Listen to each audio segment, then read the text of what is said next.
marker. Pitt False start. Number 23 on the offense. 5-yard penalty. First down. So Golden Tate called for the false start, the first penalty of the game. Today's officiating crew is from the Big East, headed by Dennis Hennigan. Well, that wasn't terribly close, was it? No. You know, hey, Dave Onstead was saying to us this week, he said, hey, you know, with Jimmy Clausen, what we want to try to do is make him hold that ball. You know, you mentioned the good pass rush. They're 4-down linemen. They've got 21 sacks on the year, the defensive team. They average 3 a game, 10 different players, but rush with 4, cover with 7, and make him hold the ball. First and 15, and Clausen in the pocket, rifles it complete. Golden Tate wrestled out of bounds. They'll be short of the first down. Ricky Gary covered him, a gain of 12. They'll be 3 yards short. Okay, last year, the Irish didn't have this kind of dimension with Golden Tate and Michael Floyd. Think about it, Golden Tate was just really making that transition from a high school running back to a wide receiver. You see the good protection, good throwing lane for Jimmy Clausen to get that ball to Tate. But Tate is much more comfortable, and he's a complete wide receiver and a Tom. Clausen identifying the middle linebacker. And we'll hand it off to Allen. Armando Allen breaking free and caught from behind. Dropped inside the 25 by Scott McKillop. But a gain of 15 yards and another Irish first down. I tell you, Pittsburgh playing a little bit different defensively than they normally do. That's a too-deep zone for them. Ordinarily, they like to have play a little man-for-man on the outside. But because of the wide receivers, they're playing too deep, and that allows your running back, if he can get past the initial defender, a lot of running room. Armando Allen, you saw him studying his wristband there for the play call. And you see how these guys are deep in the secondary. And you're going to usually see the ball thrown to tight end or runs. Clausen might be changing the play here, and then identifies the middle linebacker as he makes his protection calls. Handoff, Allen up the middle for a short gain. Ball shared in on the tackle for Pitt as Coach Charlie Weiss noting that his team showed much more confidence, he said, than in the past 3 seasons. Yeah, you know, it's not one of those that false sense of confidence. Yeah. You know, they've actually done it. They've performed well when they've had to. But their first real good test at home, I think, Tom. Pittsburgh is the best team they've played at home in a long time. Blitz comes from Pitt. Clausen rifles it complete. Kamara, short gain on the play as Pitt brought the pressure, and Clausen had to unload early to Kamara, and Aaron Berry made the Pitt tackle. Good tackle by Berry, because this was a play they ran for a touchdown last week to Michael Floyd. And that opening drive, Floyd went 51 yards, same kind of screen, but Aaron Berry, a terrific open field tackle by Aaron. Sets up a 3rd down and 8. Ball at the 21 of the Panthers. 5 defensive backs for Pitt. Elijah Fields joining the backfield. Here's Kamara in motion. Clausen from the gun. Across the middle, incomplete. Behind Kamara. Brings up a 4th down, and of course the kicking woes of the Irish have been well documented. However, Brandon Walker, his field goal kicker, has hit 3 in a row and will come on to the field. For the season, he is now 4 of 10 in field goals and 9 of 20 in his career. This will be a 39-yard attempt. And Pittsburgh has blocked 6 kicks this year. 2 of them field goals. Walker puts it up and through. So Brandon Walker extends his string to 4 in a row. Perhaps he's gaining confidence as well. Irish take the opening kick, march down, settle for the field goal. They go up 3-0 on Pittsburgh. And Notre Dame goes up 3-0. Let's take a look at our sprint scoring drive on the Notre Dame field goal drive as Walker kicks it through from 39 yards out. Jimmy Clausen hit 3 of 4 on the drive, although missed on a 3rd and long that would have kept the drive going. So Ryan Burkhardt will kick off for Notre Dame. And LaRod Stevens Howling is the deep man for Pitt. A good return, good dangerous return man is Stevens Howling. Burkhardt puts his toe to it. And Stevens howling from the 7. Breaks free for a moment. And then swarmed under. Ray Herring led the charge just across the 25-yard line. As we take a look at our starting lineups for the Pitt offense, brought to you by Adidas. 9th career start for Bostic. The other 8 came last year. LaShawn McCoy, he's the man to watch. 14 touchdowns this season. Leads the U.S. in scoring at 12 points a game. C.J. Davis gets the start at center. Hasn't played center since a freshman in high school. But because Rob Hauser is out, he starts at center instead of guard. So Pat Bostic, the quarterback. A new quarterback and a new center. And a flinch by the right guard, John Malecki, will cost the Panthers 5 before they get a playoff. 74 in the offense, 5-yard penalty, first down. There's Bill Stahl, the quarterback who suffered a concussion in the loss against Rutgers a week ago. Cleared by the doctors to play and did practice this week starting from midweek, but Bostic gets the call today. Bostic was the quarterback in their big win against West Virginia at the end of last season. So he's played on the road and played well on the road in hostile territory. Indeed, indeed. Because playing in Morgantown can be hostile environs for sure. Backyard brawl, they call it. McCoy wrapped up as he made a cut by Maurice Crum, the leader of the Irish defense. Yeah, that's a matchup, Maurice Crum against LaShawn McCoy today. Pat Coons with 3 sacks leads the team up front. Our Adidas Notre Dame defensive starting lineups. Harrison Smith, 2 sacks last week against the Huskies. Hayseed's got it going, doesn't he? Yeah. And in the secondary, McCarthy, 3 games with 10 tackles or more. He leads the Irish with 61 tackles on the season. Well, Maurice Crum made a nice tackle a moment ago. And yesterday he said, you really got to take the tackle to LaShawn McCoy. You can't wait for him. He didn't wait that time. Hit him in the backfield and brought him down. Here's McCoy again, trying to get the corner and knocked out of bounds. And the Irish defense appears to be ready for McCoy. Rayshon McNeil makes that stop, and the Irish first-team defense coming off quite an impressive performance against the Huskies. Yeah, how about this? This is what the first-team defense did. This 38 only allowed 55 yards on 38 plays, 4 first down, had 4 sacks, and Washington never got across the 50-yard line. That was against the first team, and Corwin's Brown defense really played their best game. Now the pressure on Pat Bostic. 3rd down and 15. Bostic in the shotgun. Throws behind, incomplete, intended for Cedric McGee. And he looked a little rattled on that one as the Irish came with the pressure. Yeah, I'll tell you, even if he had completed that, Harrison Smith was right there to make the play. It wasn't going for a first down. So Stahl watches his teammate Bostic. Pressure comes. Yeah, 5-man rush. 1 blitzer just thrown behind. You see number 22, Harrison Smith, kind of right there on the screen. Golden Tate now is their premier punt returner, their first-team punt returner. Again, a little bit of a change. Started that last week. Charlie Weiss trying to get a few more touches by Golden Tate. Dave Brightus has averaged nearly 42 yards a punt. That's a good one there. Tate, no fair catch, and he pays the price. Hit as soon as he fielded the ball, and then knocked on his back by Austin Ransom. The punt covered 45. No return. Irish take over, up 3. Back at Notre Dame Stadium, and on the sideline, a couple of guys with perfect pitch. John Bon Jovi on the left and Jeff Samardzija on the right, the former Notre Dame receiver who now is a pitcher for the Chicago Cubs. And of course, John Bon Jovi would have to rank, I think, along with Bruce Springsteen, as Coach Charlie Weiss' without a doubt, favorite singer. Without a doubt. Jimmy Clausen, first down pass complete to Michael Floyd, and the freshman makes his first reception of the day right at the down marker. Knocked out of bounds by Aaron Berry. Michael Floyd is having the best season as a freshman receiver in the history of Notre Dame. And remember, that's a pretty good one. You remember Tim Brown, right? But you have to respect his deep speed so much. These out patterns are just a given. You know, those are just gimmies. He's caught so many deep balls down the field, and boy, do you have to give a guy cushion, and it allows you to, catch hooks, catch outs. Big cushion that time for Michael Floyd. Kind of year you had, you saw on the graphic, that's his 32nd reception.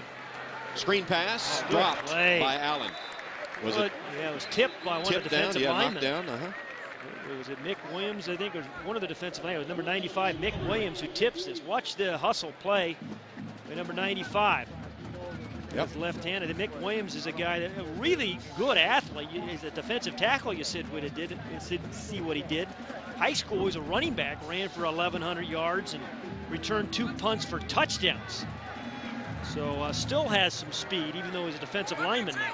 Also was an all-sectional basketball player at Monessen High School in Pennsylvania. Deep throw for Tate, streaking downfield, and a little too long for him. Aaron Berry covering Golden Tate on the play. Remember, we were talking to Aaron Berry this week about just this play. How are you going to defend the deep ball against Notre Dame, which has been so effective this year? And he said, first of all, is get good body position. That ball was overthrown, but get good body position, and then you really have to be strong at the reception point. You just can't let Golden Tate and Michael Floyd out-jump you and take it away from you. They worked on it all week long. And he had good coverage there, the junior from Harrisburg. The 2 deep safety coverage, now 3 deep, as you see. Take away that deep past the wide receivers. Middle should be open. Clausen, 3rd and long, chased from the pocket and throws it away. Heaves it over to the Notre Dame bench. Yeah, good defensive call by Phil Bennett, the defensive coordinator. You see that last guy, they started at 2 deep, went to 3 deep. They were not going to let those outside receivers catch a first down play, and Jimmy Clausen's forced to throw it away. It's a good defense by the Panthers on that series, forcing the Notre Dame punt. First of the game by Eric Most, who has averaged 41.7 a punt this season. Most has had a real nice season. 9 punts inside the 20 as well. Oh, blocked. Blocked! That's the 7th block hit, but the Panthers can't pick it up, can't scoop and score, as they say, but they will get it inside the 20-yard line. Well, it was number 44 who recovered it. You couldn't see who blocked. That's Nate Nix who recovered the block. And right up the middle, catch that number. But you're right, some teams just have a propensity, an ability. Think about Virginia Tech for all those years, and now Pittsburgh under Dave Wannstedt gets their 7th block of the year. Tristan Roberts tried to scoop and score, couldn't quite come up with it, but the Panthers take over after the blocked punt. First down at the Irish 20. Pass partially tipped and blocked. It was Kerry Neal that got a piece of it as Kevin Smith takes over at quarterback for the Panthers. His first pass partially deflected and incomplete. Kevin Smith, a 6'3", 225-pound sophomore from Cranberry Township, Pennsylvania. Good block by Kerry Neal, but Kevin Smith a bit of a surprise to see, although he did start 3 games last year when Bill Stahl went out in the opening game. Smith played 3, was ineffective, and that's when Pat Bostic got a start. That was his first pass attempt of the season, and it was blocked. Here's McCoy taking the direct snap from center and reaching the 15-yard line. It'll bring up 3rd down for the Panthers. It's that formation Arkansas ran so well. The Wildcat, they call it, yeah. And this is the guy you'd love in this. Pretty good fake, good block. And he is hard to tackle in the open field, but a good tackle once again by Kyle McCarthy. And Lambert wasn't faked out by him either, held his ground until McCarthy came to help. So 3rd down. McCarthy is one of the best short tacklers in the open field we've seen this year. He leads the team for good reason. 3rd down play. And sacked. Kevin Smith pumped once, held the ball, and Steve Quinn takes him down. Steve Quinn feeling he got the start ahead of Brian Smith today, who was a little dinged last week. So a backup linebacker really known more for special teams, kind of fights off the block of LaShawn McCoy to make the sack on Kevin Smith. 12th sack of the year, and the 5th the last 2 weeks by the Irish. So now Connor Lee is on to attempt the field goal from 35 yards to tie the game. He's hit 11 of 13, as long as 44. And the field goal attempt is up, and it is good. That's 42 of 50 in his career time. This guy is a scoring machine. That's the last time you saw a kicker on the cover of the Football Guide. He's hit 97 straight point after touchdowns. No touchdown, but a 3-3 tie for Wannstedt. couple of ticks under 6 minutes left in the first quarter, and Pitt takes advantage of the block punt to score a field goal and tie the game. So already 2 quarterbacks used by the Panthers, as Luke Briggs has it teed up ready to kick it off. Tate and Aldridge, the deep men for the Irish. Briggs sends it deep to Tate. 2 yards deep, he's going to come out with it. Nowhere to go. Good coverage by the Panthers. Stopped at the 13-yard line. Jonathan Taglianetti, who made the blocked punt, makes that special teams tackle. Yeah, 2 in a row for Taglianetti. Here's Andrew Taglianetti right there. He comes off the corner, fights through some blocks. You know, Tom, some teams just have this knack. You mentioned the 7th block kick of the year for Pittsburgh. And the second by Taglianetti. Yeah, and then in special teams play, the next play to back the Irish up. You know, they play 25% of the game. Special teams, they don't get 25% of the credit. They should. Andrew Taglianetti with the block and the special teams tackle. Here's Aldridge twisted down by Greg Williams after a short gain.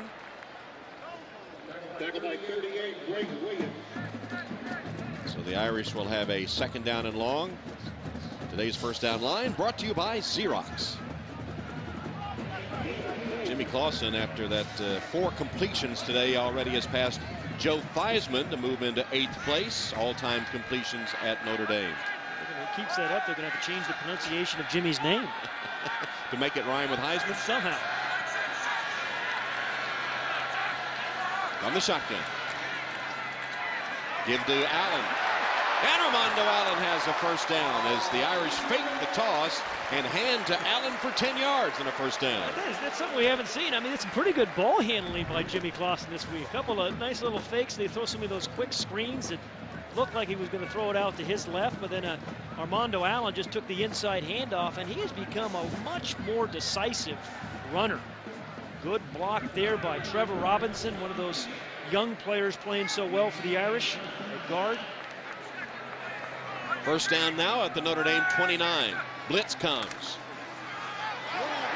Allen short of the 35-yard line. Stopped by Scott McKillop. Yeah, I suspect you're going to call Scott McKillop's name a lot. Number 40, right there, the middle linebacker, led the nation in tackles a year ago. He's got some very interesting tattoos, which are very appropriate around Halloween. Loves spiders, he told us over the course of the week, this past week. Spider-Man. No doubt that he was a Spider-Man on Halloween. Yeah, indeed. Came into the game with 274 career tackles. The 5th-year senior from Export, Pennsylvania. Not really Export. He actually lives in the country. Export's his mailing address. Yeah, exactly. 2 miles from Export, he said. Sure how to get there. And flags will stop that. But he is one heck of a player. False start. Number 78 on the offense. 5-yard penalty. 2nd down. Freshman Trevor Robinson. We'll have a look at some of these tattoos of Scott McKillop. And the T-shirt as well. Yeah, indeed. That's the spider web. Spider web on the arm. And on the back is the Black Widow. You see that little red hourglass there? Yep. That's how you always know it's a Black Widow pet. Yeah, I appreciate that. But, you know, he's one of those guys, he didn't look productive, but at the end of the game, you look up, he's got 12, 13, 14 tackles. Charlie's saying, take your time, take your time. Play action fake. Clausen standing in, now having a scramble. Nobody open. Good coverage downfield by the Panthers. He gets what he can out of it and gets back to the line of scrimmage, chased by Greg Romeus. That's what Dave Wanstead wants, right? 4-man rush. Put enough pressure on your quarterback. 4-man rushing, 7-man in coverage. Force Jimmy Clausen to hold the football. That's exactly their game plan. That was his prescription for success. And you can only do that if you have a good push in the inside and 2 good defensive ends, which Pittsburgh does. Charlie Weiss, of course, knew Dave Wanstead when they were both in the NFL, and he said he was a heck of a defensive coordinator. I'll tell you. So he knows his defense, which Wanstead was also head coach of the Bears and the Dolphins. 3-man rush this time, 8 in coverage. Clausen across the middle to his running back Allen, catches under the defense, and that too was what Wanstead wanted. Make him catch it underneath and make the tackle, and McKillop did. Take the wide receivers away. This time 3-man rush, 8-man drop, forcing it to throw underneath, hoping Allen's going to break a tackle, but a terrific tackle by Scott McKillop. Force a punt. Good defense. T.J. Porter is deep to accept the moused punt. Whoops. Off the side of Most's foot. And let's see where they mark it out of bounds. Most missed that one. Eric Most with a poor punt. It only covered 19 yards. Good field position for the Panthers when we come back.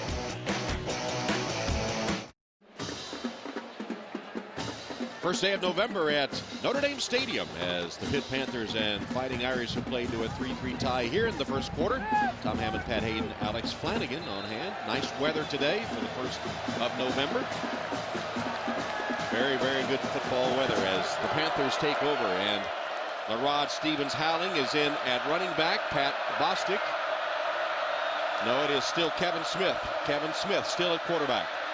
And Smith shoots it down the sideline, but overleads his intended receiver, Jonathan Baldwin. And for more on that merry-go-round that has been the Pitt quarterbacks today, let's check in with Scooter. Alex? Hey, Tom. Well, I think a lot of people on the Pitt sideline were as surprised as we were when Kevin Smith went into the quarterback position. Pat Bostic is fine. He does not have an injury at all. But it kind of appears like Kevin Smith may be taking the reins for a while. The coaches are talking to him, advising him. I don't think we're going to see Bill Stahl. He has a baseball cap on, no helmet in sight, and he's been advising the two quarterbacks, Tom. All right, so here's Stevens-Howling, drawing a crowd of blue-shirted Notre Dame defenders right at the down marker. No gain on that play. It'll be 3rd and long now for Kevin Smith. Well, generally on those running downs, because you're playing basically with your third quarterback, you're going to see a lot of blue jerseys, not only around the ball carrier, but around the line of scrimmage time. 8 guys up for Notre Dame that time, forcing another 3rd and long for the Panthers. Pitt is going to have to successfully throw the ball to have any chance here. And this is their leading receiver up here, Kinder, who hasn't had a ball thrown to him yet today. Kevin Smith from the shotgun. Throws it complete, but way short. The pass is caught by Cedric McGee. Hit immediately by Kyle McCarthy, and here's one of the pet peeves. You need 10 yards. Why do you go 3? Yeah. Well, I'll tell you what, the Irish have really taken LaShawn McCoy out of this game, right? Playing really good 1st and 2nd down defense because they have 8 guys up there stopping the run, forcing 3rd and longs. That's why I say that they're going to have to throw the ball to loosen up that defense. Yeah. Maybe you don't throw it to win it, but you certainly throw it to loosen it up to give LaShawn McCoy a little room. 4th down punt by Brightus. Tate, fair catch. 10-yard line, about the 11 actually, and he successfully makes it 38-yard punt. And don't forget that Notre Dame Saturday kicks off a half hour before every game with the Vonage Notre Dame Countdown to Kickoff with Paul Ferris and John Walters. Hear from both coaches, see highlights of the Notre Dame Friday night pep rally, and today's guests on the set, including the Irish basketball coach Mike Bray. There he is. The Vonage Notre Dame Countdown to Kickoff only on NBCSports.com. So with only 34 seconds left in the first quarter of a tie game, the Irish take over from their own 11-yard line. 3 wide receivers set. Clausen in the shotgun. Actually a 4 wide set. Clausen's pass on the slant to Michael Floyd, and the freshman. See how strong he is, Tom? I mean, he caught that ball in about a 5-yard game and then carried defenders for 6 more in a first. Took Barry and Greg Williams to get him down until he had 11 yards. First down, Irish. Averaging over 17 yards a catch is Michael Floyd. 5 touchdowns, more touchdown catches than any freshman receiver in Notre Dame history. 300-yard receiving games. His longest gainer has been 51 yards. Last week.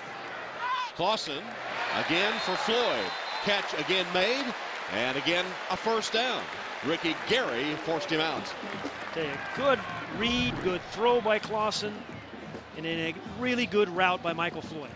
Giving his quarterback enough room to still be able to throw the ball away from the defender and keep the ball in the field to play.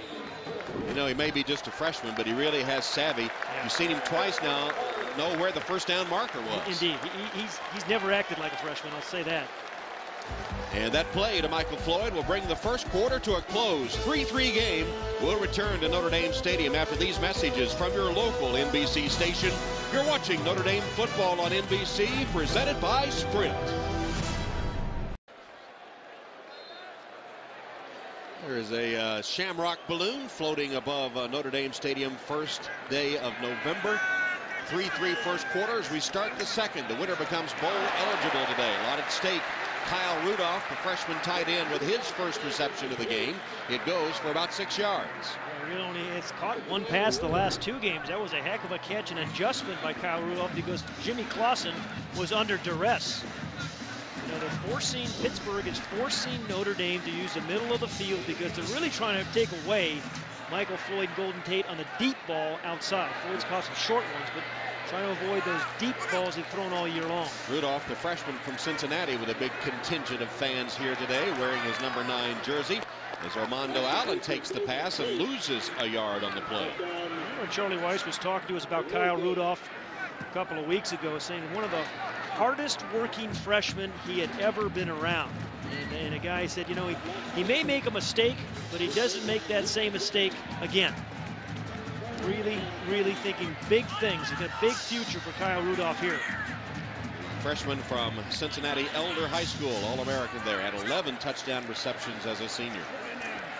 Clausen holding, firing, and it's broken up. Nice defensive play by Dom DeSico. Dom DeSico did a great play, and Kyle Rudolph had a great pass block that time for Jimmy Clausen, but the strong safety, DeSico, perfectly timed, gets his left hand in or knocks it away from the receiver, David Grimes. Another good defensive series for the Panthers. Really, when you have a good front four that can really bring some heat, you can play a lot of guys in coverage, and that's just what Pittsburgh is doing. So Moss had only a 19-yarder, actually 18 the last time, and had one blocked earlier. This time he does get it away to Porter. DJ Porter. There's a block in the back, flag that goes down on Mike Anello covering the punt, and Anello gets up off the ground and gets a piece of the tackle. What a surprise. Boy, that's 17 tackles for Mike Anello on special teams. 41-yard punt, 11 on the return, but a penalty upcoming against the Panthers.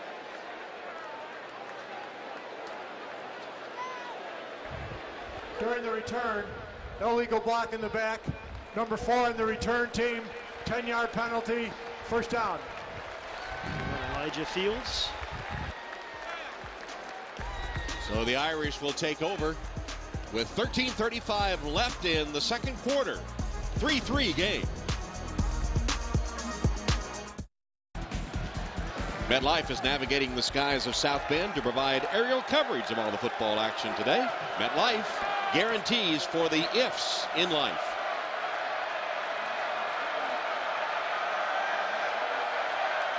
See Steve Quinn still in at linebacker for Brian Smith. We thought we might see Brian Smith in the first half of the game. Pat Bostic back at quarterback for Pittsburgh, who had only 2 yards rushing and no yards passing in the first quarter. That one caught by the tight end John Pelusi, but he only gained a yard or so. David Bruton hit him. Yeah, you don't have to win the game as the quarterback, but as Dave Wanstead said to Alex before the game, you just have to manage the game, but you got to complete a few to give your real weapon, LaShawn McCoy, a chance. He only has 5 yards to McCoy on 3 carries. And a 1-yard reception is not going to loosen anybody up. No, you're right. You're right. There are the total yards and the passing yards, and time of possession heavily in favor of the Irish. Yet it's a 3-3 game. This is the 4th possession for Pitt. They still do not have a first down. Here's McCoy. Flag is down. Right, somebody looked on the offensive line, moved early. Ian Williams made the tackle of McCoy. False start. Number 56 on the offense. 5-yard penalty. Second down. Right tackle Joe Thomas for the false start. Big easy one to call. One of the guys we mentioned, that C.J. Davis, number 55, getting his first start since he was in high school at center for the Panthers. Interesting guy. We talked to him this week. Not only going to vote Tuesday, he told us he was going to work in a polling place on Tuesday as part of a class. Taking it very seriously. Second down and 14 now for the Panthers from their own 8. Irish show blitz. McCoy stretching it to the outside and making a nice cut up the sideline with David Bruton chasing him out finally. You could see I couldn't understand how he got anything out of that. It looked like he ran through about 4 blue jerseys. This guy is just really, really quick. And you can see how he bounces and hops, and he can run through tackles. And as I said, he can get you 4 tough yards, but he can go 40 in a second, too. It almost looks like he's running at a different speed than everybody else. Bruton did prevent the pickup of the first down, makes it 3rd down now and less than a yard.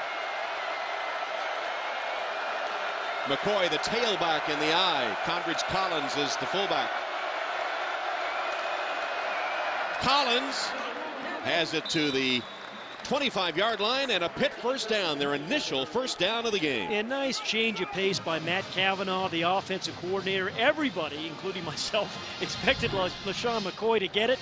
What do? You give it to a little counter to Collins, the fullback, who, by the way, in high school was a heck of a running back himself. There's Matt Cavanaugh, 1976 National Championship quarterback for the Panthers. Condredge Collins at Monsignor Edwin Pace High School in the Miami area gained 1,328 yards, scored 21 touchdowns as a senior. You're right again, second time this season.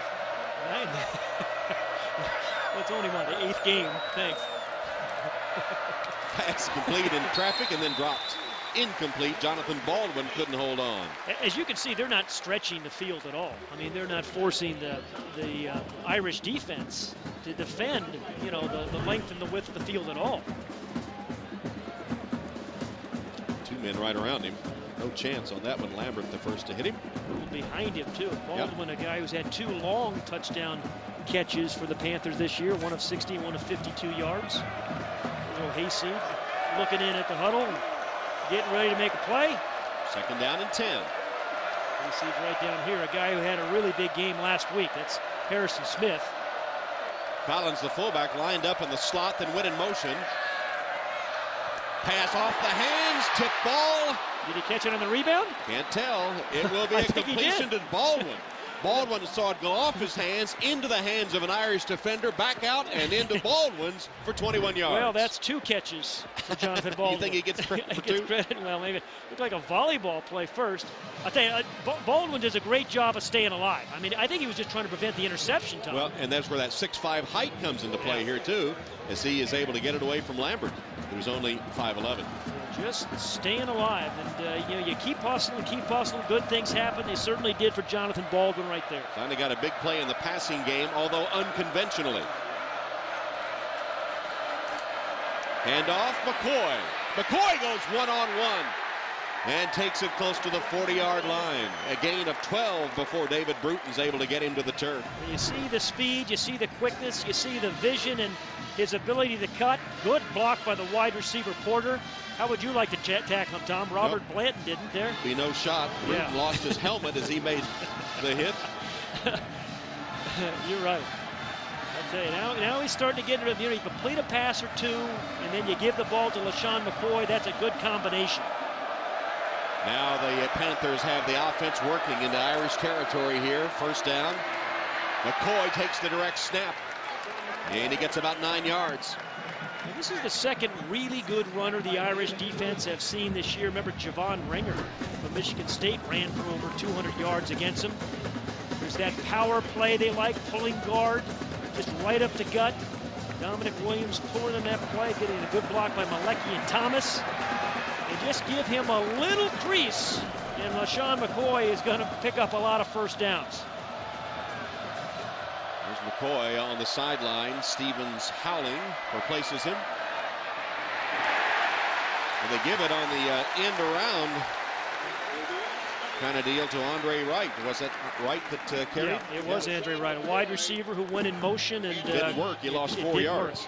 Kind of a strange call on 2nd and 1, and particularly when you're pounding it up the middle, and that direct snap to the running back. But I tell you, Harrison Smith makes a lot of good plays. Came off a block to do that. And then Charlie Weiss was saying early in the year, he said, this guy is very productive, and he certainly is.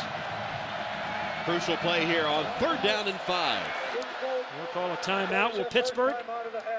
So Dave Wannstedt wants to have Pat Bostic over the sideline to talk with offensive coordinator Matt Cavanaugh.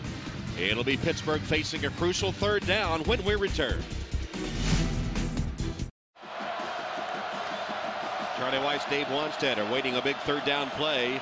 Pitt has picked up 3 first downs on this drive after going the first quarter plus without a first down. But now 3rd down and 5 from the 37-yard line of Notre Dame.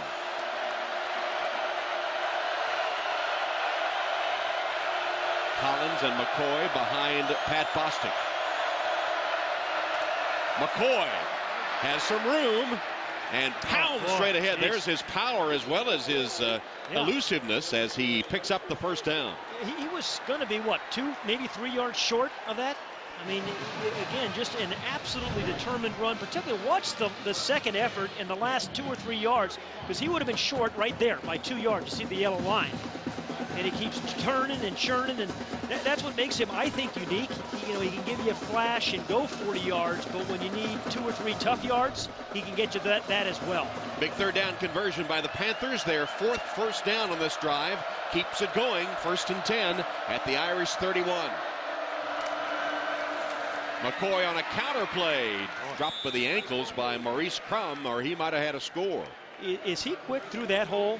And that's a good tackle by Maurice Crum. And, in fact, wasn't Maurice saying to us that you see a lot of guys elusive in the open field, but he's elusive in the hole? Yeah, he said you see a lot of guys right there in the hole that he makes you miss. And he said, he said to us yesterday, you've got to take the tackle to him. You just can't wait on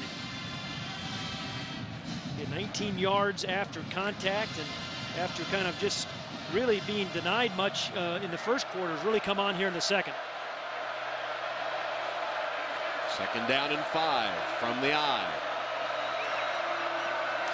McCoy. Nowhere to go. Surrounded. And taken down for a loss. Back to the 35-yard line by Kyle McCarthy. And that's a bad decision by LaShawn McCoy. And that's what Dave Wannstedt was saying to us early in the year, that LaShawn McCoy, the first 3 games of the year, when he didn't go over 100 yards, he was trying to make every run a home run. He slipped early in the run, but sometimes you just got to hang there with the box, stay in the hole, and take 2 yards. And now he puts his team in a really tough spot. They were in field goal range. Now it's 3rd and 14, really out of field goal range. Back at the 35-yard line.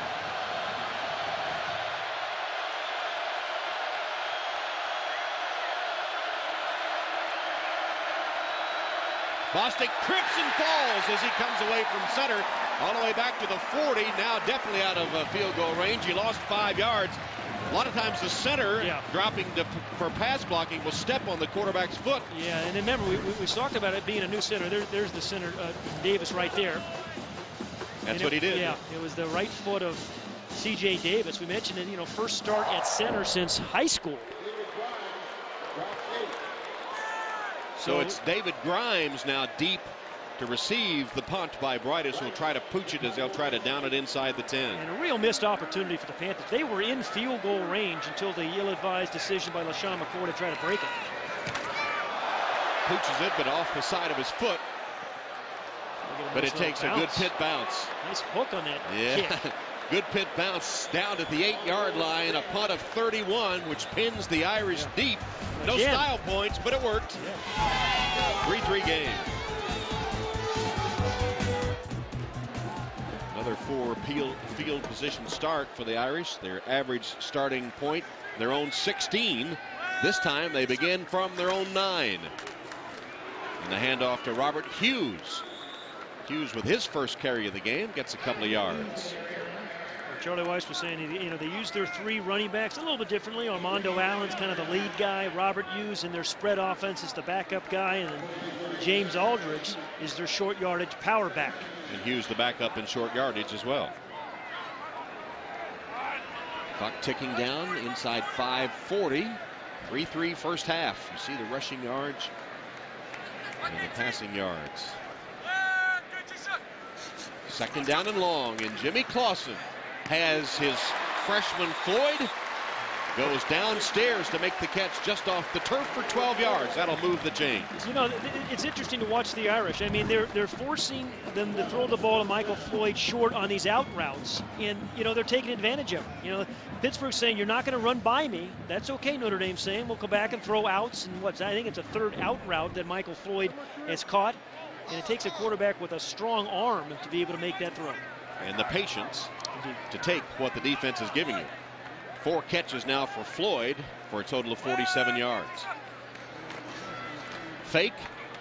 Clausen scrambling and then tosses it in traffic. Lucky he got away with that one. Well, I'll tell you, Jimmy Clausen took a shot by Greg Romius as well. Ooh, after that play. One thing about Jimmy Clausen, he's tough, and Charlie Weiss knows he's tough. He's told us that in the past. Watch the hit as Jimmy Clausen gets rid of this ball by number 91, Greg Romius. Really got twisted and turned. I think he might have kind of ducked under it a bit, though. Let's see if we look closer. No, maybe not. I don't know. Maybe not. But I think the coaching staff and players all know after last year how tough Jimmy Clausen is.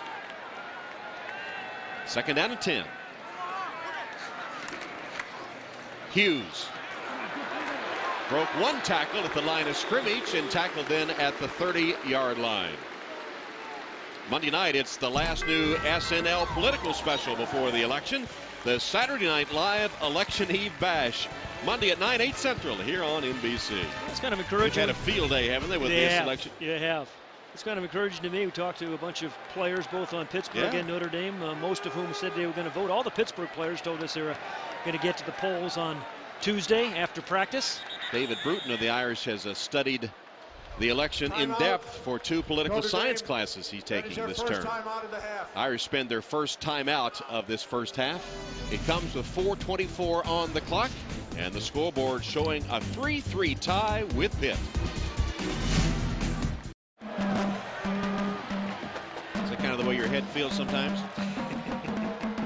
Yeah, with a night out with you, yes. Big 3rd down coming up for the Irish right here. 3rd down and 2. Ball at the 30-yard line of Notre Dame. Clausen handing off. And a first down run by Armando Allen with a flag coming in late. Austin Ransom made the tackle after a 10-yard gain.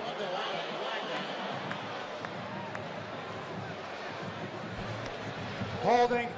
Number 9 on the offense. 10-yard penalty. 3rd down. Kyle Rudolph called for the hold, nullifying a crucial 3rd down run. Yeah, Kyle Rudolph, just number 9 right there. I'll tell you, they had a big gaping hole. Yep, there's a takedown by Rudolph. I'll tell you, Sam Young kind of really hammered his guy inside, made a nice block. So that was really a critical penalty for the Irish with just over 4 minutes left in the half. So now it's 3rd down and about 12. In 2 deep zone, trying to take away the wide receivers. Blitz. Clausen going deep. And rebound by Golden Tate. I tell you know, we talked about how strong his hands were. Yesterday we talked to him about that, and you know, you talk to all defensive coordinators, they say even when you have him covered, and folks, Golden Tate was covered, but not only Aaron Berry, but the as well, the strong safety over the top. Basically double coverage. Oh. And he just stayed with it, just like Baldwin from Pittsburgh did a little while earlier. Great play by Golden Tate. His 11th catch of over 30 yards this season. Yeah, he had really strong hands and attention to detail. Yeah, and what great reaction, too, just being able to see that. Robert Hughes hopped on behind the line of scrimmage by Mick Williams. Williams just kind of rode him down from his back. If you were a quarterback, Tom, wouldn't you love it if your receiver made a play like that? Yeah. The offensive coordinator, Mike Haywood, likes it. Mike didn't design it that way, I promise you, but Golden Tate just stayed with it. It's so close for the Pitt defense of making a crucial play. He was talking to us yesterday, center fielder on the baseball team, saying that at least on the kick returns, that helps him judge the flight of the ball, and maybe that came into play there as well on the tip. Look at that snag of the fingertips. 4th out route by Michael Floyd. Michael Floyd. Phil Bennett, the defensive coordinator, is going to have to make adjustment because those out routes have just been too easy for the Irish. Great throws by Jimmy Clausen as well.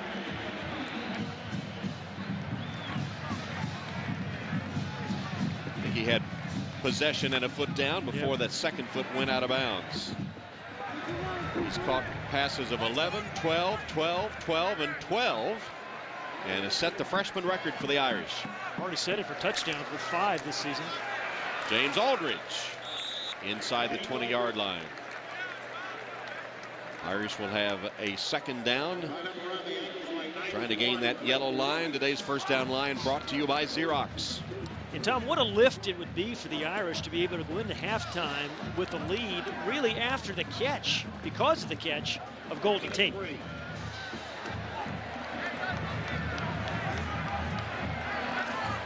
Here's Golden Tate at second down and 7.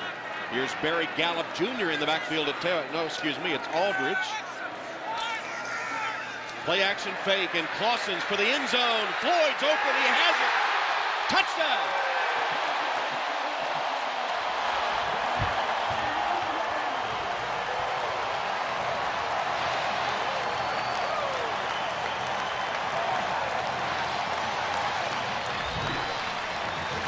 It looked like Aaron Berry, the defensive back, fell down. There's the catch. The foot in.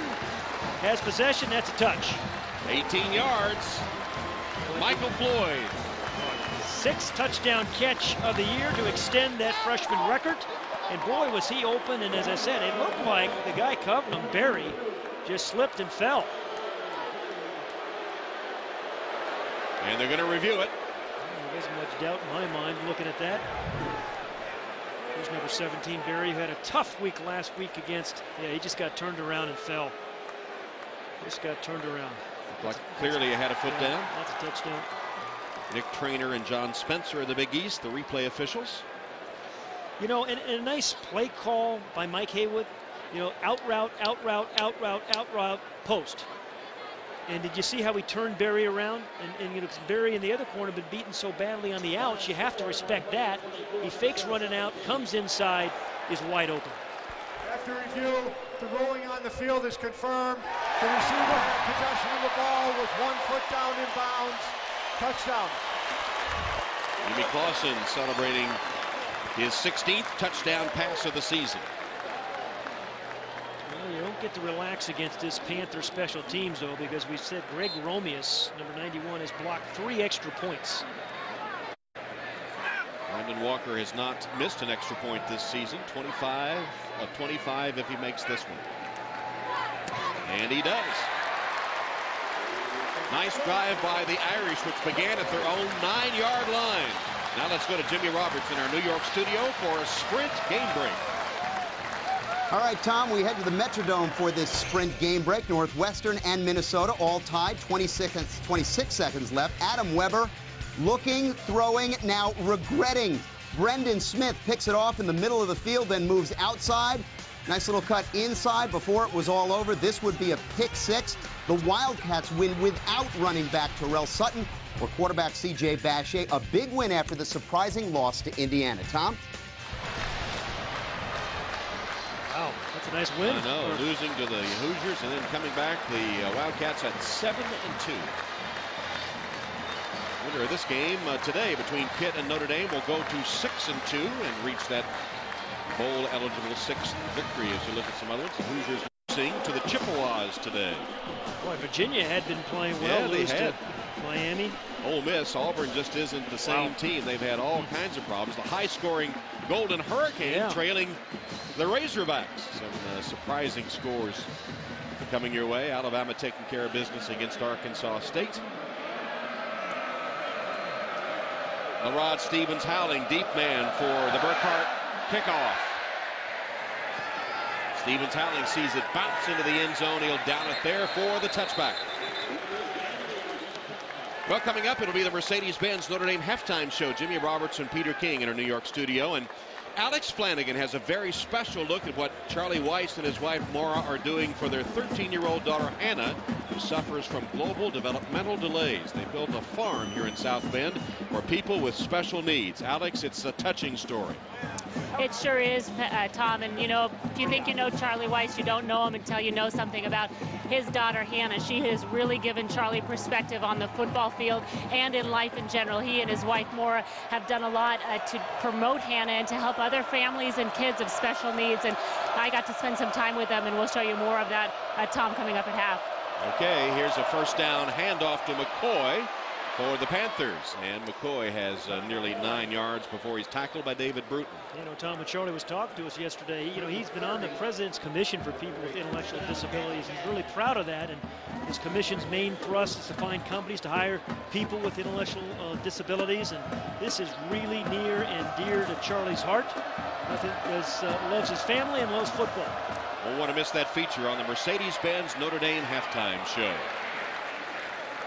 Darren Dickerson makes the reception for Pitt. Tell you one thing Pitt's going to have to figure out is a way to get some completions down the field. They've only, 26 passing yards in the first half, Tom. And that is just putting too much on LaShawn McCoy. The defense has played well enough. The special teams have played well enough. But then you get something going in the passing game. Face of the blitz. Bostic throws the interception. Picked off by Rashawn McNeil. McNeil still on his feet looking for blockers. A lot of blue shirts in front of him. Still going. Here's McNeil bursting free. McNeil lost it, fumble, but picked up by the Irish. Picked up by David Bruton.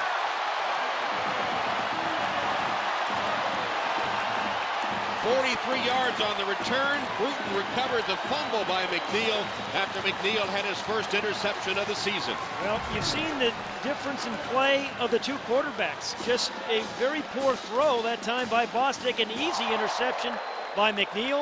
And then he looked like he was probably a pretty good high school running back, Tom. Just kind of picking his way, weaving, and then the Pittsburgh, I think it was Kinder or somebody comes up and strips him of the ball. And it's reliable David Bruton who makes the recovery. David Bruton always seems to be around the ball at the appropriate time, doesn't he?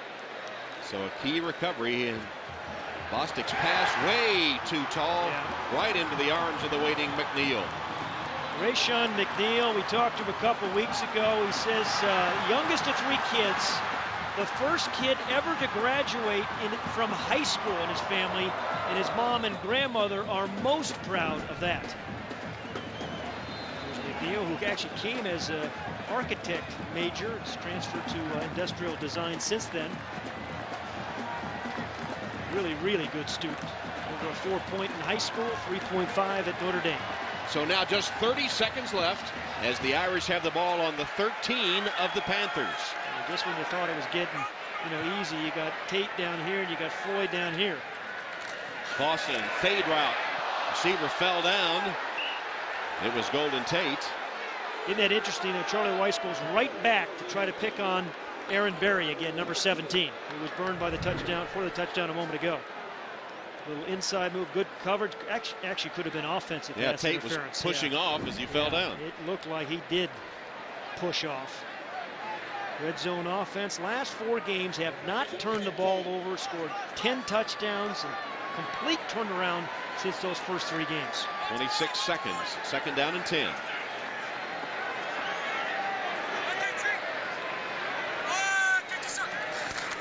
Fake to Aldridge. Here's Clausen. Scrambling. Throws it up for grabs. And it nearly was grabbed. There's a penalty marker down. Yeah, late hit, late shot on Jimmy Clausen. Easy one to call. He threw that one into a crowd. He's lucky it wasn't picked off. Yeah, he's lucky he got up, too, I'll tell you that. After the hit. Personal, after the play was over, personal foul, number 26 on the defense. Penalty is half the distance to the goal. First down. Ricky Gary with the late hit. Just, a poor decision on offense from the pass, and then a poor decision by Gary on the late hit on Jimmy Clausen. That's a cheap shot. It's just a stupid penalty. Yeah. And he gets... he should. Gets a talking to from Dave Wannstedt. So, ball now at the 6-yard line. Robert Hughes takes it inside the 5. Good tackle by Jabaz Sheard because he was about to get the end zone, but Sheard, number 97, put the stop on him. Timeout Notre Dame. They'll have one left. Want Notre Dame updates whenever and wherever? Use NBC Sports Mobile and get them right on your cell phone. Just text the letters ND to 51515. Again, text ND to 51515. Well, 11 seconds left here in the first half, and the Irish trying to take advantage of that interception. It would be huge in this game if they can put some points on the board. Absolutely. You know, Pittsburgh has played relatively well defensively, but it was the poor throw by Bostic, and then a poor decision on the penalty. I mean, so those two plays may be the difference in this first half. Wannstedt trying to rally his defense here for the final seconds. Notre Dame will have one timeout left. Ball at the 4-yard line of the Panthers. I'll tell you, a big height advantage right down here for about 6 inches height advantage for Michael Floyd. Clausen puts it up there for Floyd. Kind of a hand fighting with the defender all the way into the corner of the end zone. Nothing there on that one. Yeah, the defender, Chappelle, did a great job. I think he was worried about that height disadvantage, but Jimmy Clausen has to keep that ball in the field of play, right? That one was not catchable anyway. So you got to keep it in the field of play. Chappelle holding his own with Floyd. And 8 seconds remain in the first half.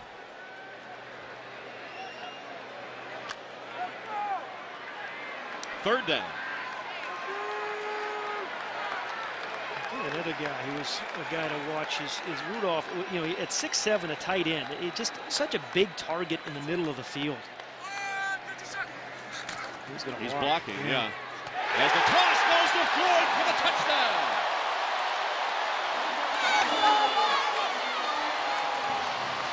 Michael Floyd with his second touchdown reception of this first half comes with 4 seconds left. And how about the sequencing of plays? The fade doesn't work. It's well covered, so what do? You do a fade stop, a little out, boom, it's wide open.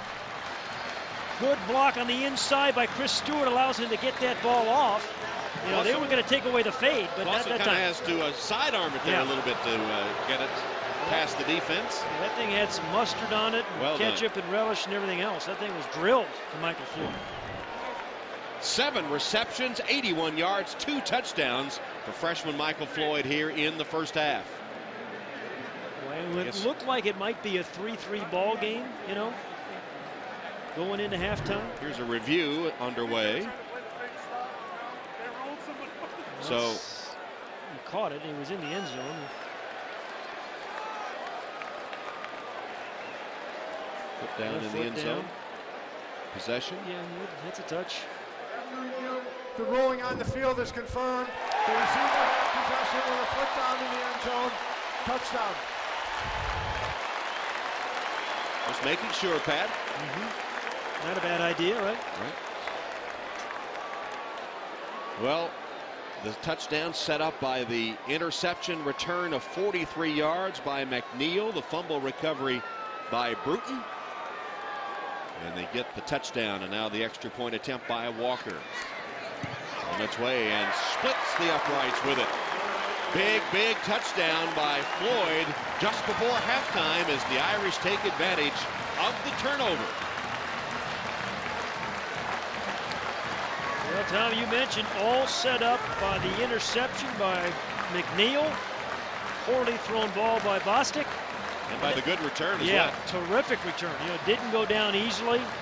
And then, if your team hustles, because he ends up fumbling, and he got the hustle play by David Bruton, leads to this play.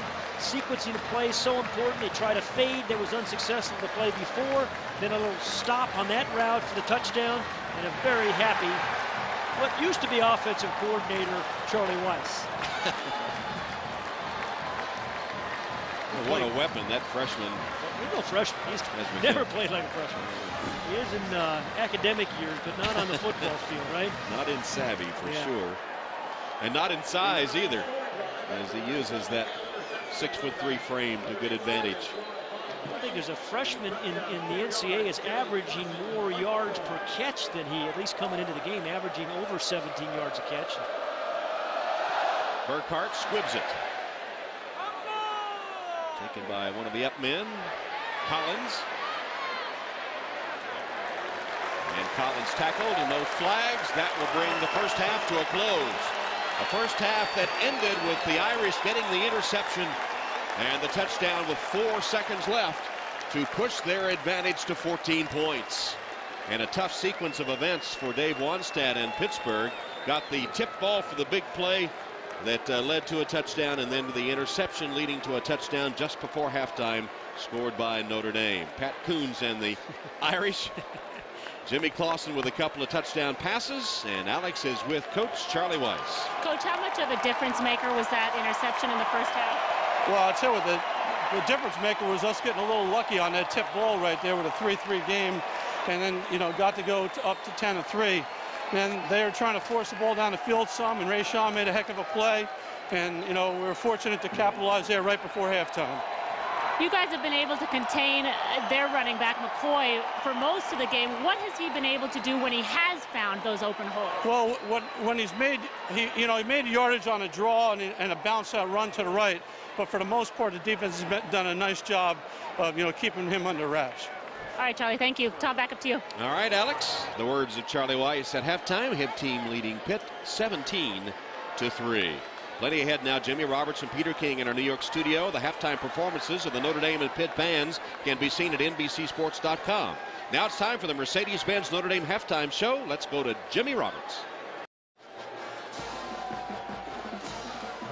With our producer David Gibson, our director John Gonzalez, Tom Hammond, Pat Hayden, Alex Flanagan, ready for the second half at sold-out Notre Dame Stadium. Jimmy Clausen is the Notre Dame quarterback, and who will it be for the Panthers in the second half? We're about to find that out. Here are Sprint first half stats. Boy, remember you just said the 28 passing yards by Pittsburgh. That's going to have to improve, right? Were those 5 first downs all on one drive? Yeah. I think they were. Well, Pittsburgh gets the ball to begin this half. This would be a great opportunity to have a nice drive to get right back in the ball game, because that guy, Jimmy Clausen, big first half, 2 touchdowns, 173 yards. Just continues to improve, does Jimmy Clausen. And continues to march up the Notre Dame career completions list. He'll be 5 before the end of the day. He's passed Joe Theismann and Blair Keel today, now with 301, and Terry Hanratty is next, just 3 away. Stevens Halling takes the Burkhart kickoff and has a nice return up the middle to the 30-yard line. Let's check in with Alex. Hey, Tom. Well, Pat Bostic is going in for Pittsburgh at quarterback. I talked to Dave Wannstedt at the half a little bit about why he put Kevin Smith in so early in this game. He said that he thought that Smith could do certain things better than Pat would, and he said he wanted to play to his quarterback strengths, but he did tell me that we should see Pat Bostic for most of the second half, if not all of it. And there is Pat, Alex, out into the Pittsburgh huddle. So Smith, number 12, remains on the sideline, as does Bill Stahl, who had been the starter before suffering the concussion a week ago. 29-yard line where Pitt begins the first play from scrimmage of the second half. It's a handoff to McCoy. Dodged a man in the backfield, but a short gain before he's driven back by the center of the Irish defense. We said at the top of the show the Irish played so well against Washington last week on defense. Well, they continue that against a pretty good Pittsburgh team. As we said, an interception, 4 tackles for loss, 2 pass breakups, a sack, and Maurice Crum, who's matched up against LaShawn McCoy, had a good first half. 5 tackles for Maurice Crum right there. Roam in the middle for the Irish. Empty backfield here for Pitt on 2nd down and 7. Blitz comes.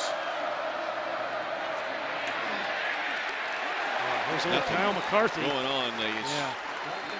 Kyle McCarthy was in the backfield almost quickly enough to get the handoff. Corwin Brown, the defensive coordinator's nickname for McCarthy is Fido. It's like a dog. You just tell Fido where to go and tell Fido who to tackle, and Fido is going to do that, and Fido just kind of tackled LaShawn McCoy right there. I'm pretty sure he means it as a compliment. I'm sure he does. Well, he lives in that place they call the Kingdom. He was saying to us earlier, a lot of animal problems they have in the Kingdom too. So maybe that's why they call him Fido. 3rd down and 7. This time McCoy lines up next to Bostic in the shotgun. Blitz. Bostic hit as he delivers, but he got it complete. Short gain, though, to Derek Kinder, and there's, again, Kyle McCarthy with a sure tackle, a late flag on the play. Another short tackle by Kyle McCarthy. He is just unreal in the open field. Gain way short of the first down, but let's check the penalty marker. Pittsburgh, one of the least penalized teams in the country. After the play was over, personal foul, number 22 on the defense, 15-yard penalty, first down. Whoops, it's on Harrison Smith. Old hayseed. He'll be coming off the field right now. Doesn't want to either because he's going to hear it. Get an earful. Oh. Charlie Weiss right there says he'll probably be a strong safety for our free safety for him next year. He says he's going to have to lose some weight and cut his hair. That was his instructions for him. A couple of weeks ago in the bye week, Harrison Smith, along with Jimmy Clausen and some others, Golden Tate was there, made a trip to Knoxville, Smith's hometown, to see the Vols play a game at Neyland Stadium. McCoy. Nice run by LaShawn McCoy. 10-yard gain before McCarthy makes the tackle. LaShawn McCoy. Just short of the 10 yards and the first down. Yeah, let's go back and look at the penalty on Harrison Smith. He's number 22 in the middle of the screen. He's right down here. There he is. Yeah, that's an easy penalty. Right in front of the umpire. Well, they said he gets a little too keyed up sometimes. Yeah. There was perfect example. Cost him. McCoy stood up and driven back at the line of scrimmage. I think it was that. That's Maurice Crum, among others. Yeah, Maurice Crum and Kerry Neal and Ryan Smith in the game. Did not play in the first half, but there's number 58, Ryan Smith, and suffered a concussion last week against Washington. Held out. There's Crum off the corner, and Smith and McCarthy to clean it up. Third and short. Third down and short. Here's the I formation. Collins is the fullback. McCoy the tailback. Two tight ends. Fake to McCoy. Bostic goes for the end zone. Has a man wide open, and he missed him. Jonathan Baldwin was absolutely wide open. 3 steps behind the defense, and the pass not even close. Well, right at the end of the second quarter, he threw a bad pass that was intercepted, led to a touchdown. There he has a touchdown to make up for it, and overthrows a completely open. Great call by Matt Cavanaugh. Particularly when your quarterback hasn't really had a great day yet. But you see he's open by 4 or 5 steps. That maybe certainly gets the Panthers right back in the ballgame. Big missed opportunity. And now one of the best fourth down conversion teams in football will go for it on 4th and 1. And it's going to be another pass. Bostic rifles it, and it's caught. Turner racing to the 5 and wrestled out of bounds. I tell you, how about chased down by Bruton? I tell you, LaShawn McCoy getting up slowly on the field. Well, how about the calls by Matt Cavanaugh, the offensive coordinator? 4th and 1, he goes for the home run, and then, 3rd and 1, and then 4th and 1. When your quarterback has really been cold as ice, picking up the first down. Good block by McCoy that time. That's where he got hurt. Picks up the linebacker, Brian Smith. And then Turner does the rest. Yeah, breaks the tackle, and on the way is O'Derrick Turner. But interesting and daring play calls by Matt Cavanaugh the last 2 plays. That one covered 37 yards. The passing yards total before that had been 32. Stevens Howling replacing McCoy at tailback, gets the call, and he's in for the touchdown. Terrific opening drive by the Panthers to start the second half. And good play calling by Matt Cavanaugh, execution, and then the penalty by Harrison Smith really gave him an extra 15. LaRod Stevens Howling for the touchdown. What a nice block by John Malecki, number 74, the right guard. 5th rushing touchdown of the season for Stevens Howling, the senior from Johnstown. Dave Wanstead said he may be the most underrated player in the Big East. He's talking about Stevens Howling. Connor Lee has hit 97 straight PATs. Making 98 in a row. So Pittsburgh, thanks to some mistakes by Notre Dame, gets right back in the game. all the fall colors on the University of Notre Dame campus. MetLife is providing today's aerial coverage, and congratulations to MetLife as they celebrate their 140th year anniversary. Charlie Weiss and the Irish surrender a touchdown to the Panthers on the opening drive of the third quarter to narrow the lead to 7. That guy had a lot to do with it, really. He picked up a blitz on 4th down to allow the conversion for a first down to keep the drive alive. So Luke Briggs will kick off to Golden Tate.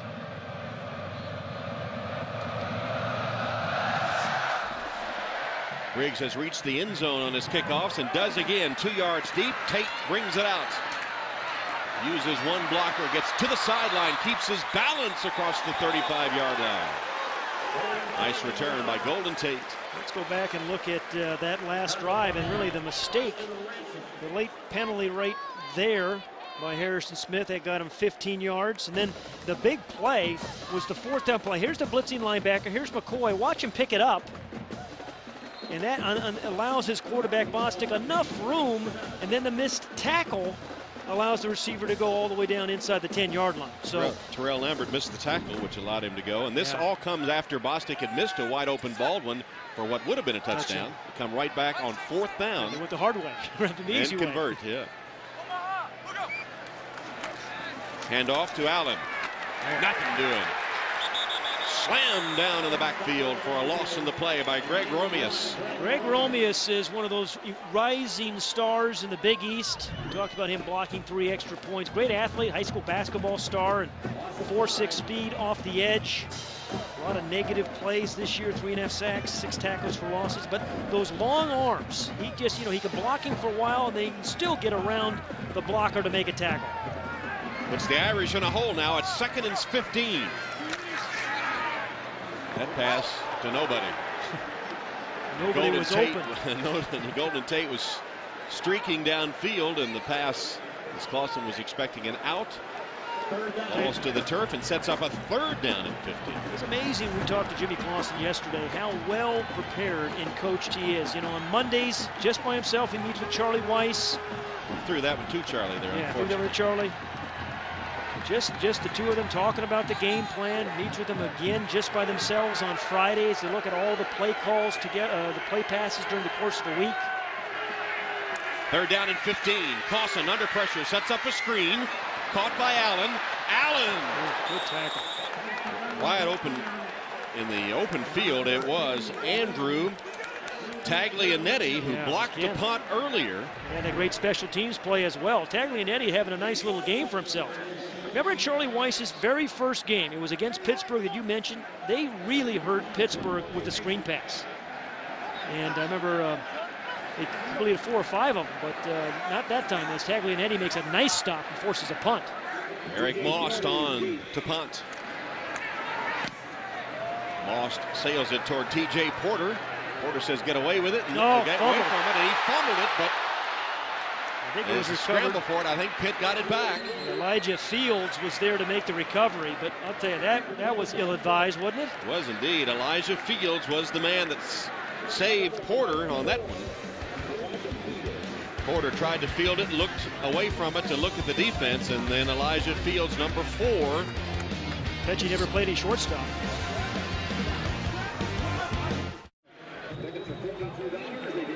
What could be better than a day at Notre Dame Stadium with your dad? Let's save it for posterity. What do you say? That's great to see. Pitt takes over, trailing now by 7. Second possession of the third quarter. And it's a first down Bostic pass, which is high and intercepted on the rebound by McNeil. Tipped by Baldwin, again off the hands of the 6'5 Baldwin. Yeah, if you throw it high to Baldwin, you're throwing it high. The second time that a high pass has cost Bostic an interception. And just when Pittsburgh climbs right back into this ball game to make it a 1-touchdown game, and it was a wide open receiver. Bostic just throwing it way too high. Wasn't rushed, it was just a poor throw. Just 2 after Pitt on their first drive of the quarter had equaled their entire output offensively of the first half, 71 yards, and closed the gap to 7. So the turnover. Now the Irish hope they can take advantage. Pitt's showing blitz here on 4th down, so Clausen might be adjusting the play.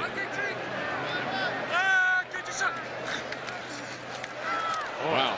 Allen never had a chance, and that's what happened on the last drive, which was 3 and out for Notre Dame, was a 1st down loss of 5. McKillop, Mick Williams, Greg Williams. Yeah, watch Greg Williams, number 38, come up to the outside. Really started that play off in a bad play, but the turnover ratio for the Irish, when they have won games, they have really, you see when they wins, they're +6 in their wins and then -7 in the losses. 2 interceptions today by Rayshon McNeil. Second straight series, though. They're 2nd and 15, and that pass batted right back at Jimmy Clausen by Ricky Gary. Well, the Panther defense is playing pretty well. You know, their offense has really put them in a bind. They've not been dynamic in the passing game, and they've turned the ball over twice. But this Pitt defense, we said pretty good, well advertised as a good defensive team. They've lived up to that, I think. Eric Olson now out at left guard, replaced by freshman Trevor Robinson for Notre Dame. Don't lose much there. Trevor Robinson played a lot for the Irish this year and played well. There he is, big old Trevor. 3rd down and 15. Clausen's under center. 3-man rush. Draw play. Allen will not have enough for the 1st down as he takes it to the 35-yard line, and I would think that would be out of Walker's range. Charlie Weiss always seems to go for these on 4th down. And they're out of field goal range, I believe. Would be, I would say, yeah. You see, they'll spot it just inside the 35, so about a 52-yarder. And they will go for it on 4th down. Walker stays on the sideline. Notre Dame goes for it on 4th down and 8. Well, late guy. They ought to call a timeout. They should. You know, Pittsburgh was very, very confused. And they called time. Panthers spend their first timeout of the 2nd half, and Wannstedt's not happy about it. He's in Gus Mistakis' face. So timeout with 8:09 left in the 3rd quarter. Notre Dame up by 7. Back at Notre Dame Stadium from the 35-yard line of Pittsburgh. Notre Dame going for it on 4th down. Clausen's pass is caught, but well short of 1st down yardage by Michael Floyd. Didn't get any blockers in front of him. Surprising call to me. I mean, I think with the receivers they have, throw the ball down past those 1st down markers and let these guys get it. Now, they did score a touchdown on this play last week in their opening drive, but Elijah Fields has had a nice game as their nickelback. Yeah, and made the recovery of the fumble punt, too, but tried that little screen pass to Floyd. Blockers never got in place. Penetration by the Panther defense, and Pittsburgh, after seeing the offense turn the ball over, manages to get it right back with no harm done as the ball goes over on down. Maybe you let McCoy be your quarterback the rest of the way. Direct snap to McCoy. The face mask, it looks got like. Rid of 1, got rid of 2, but then is taken down after only a yard on the play. I don't see any flags. A tackle by Maurice Crum and Terrell Lambert. Well, he is hard to bring him down, didn't he? I thought somebody maybe had a hand on his face mask. No, I didn't see it. Nope. So 2nd down and 9 after the direct snap to McCoy. They've done that 3 times in this game. But if they're going to win it, they're going to have to get some better play out of the quarterback position. You know, they really are. They're going to go right back to the shotgun and give McCoy another chance. McCoy, direct snap, fakes a handoff, keeps it up the middle. McCoy to the 40-yard line. Let's check in with Scooter. Hey, Tom. Well, so far, LaShawn McCoy having a lot of fun in this game. Pitt offense very upbeat on the sidelines in between the series after the turnover. McCoy got really vocal with wide receiver Jonathan Baldwin, who was frustrated he couldn't prevent Harrison Smith from picking off the ball.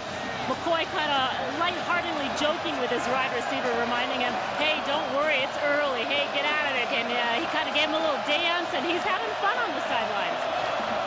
Yeah. They'd have a lot more fun if they convert to this 3rd and 4. Bostic's under center. I'm not sure what that was. An attempted screen, I suppose. Yeah, really It looked about as bad as Notre Dame's did on 4th down. It's Nate Byam that makes the reception the tight end. And Ian Williams, the nose tackle, has had really kind of a quiet year for the Irish. Number 95 read it beautifully.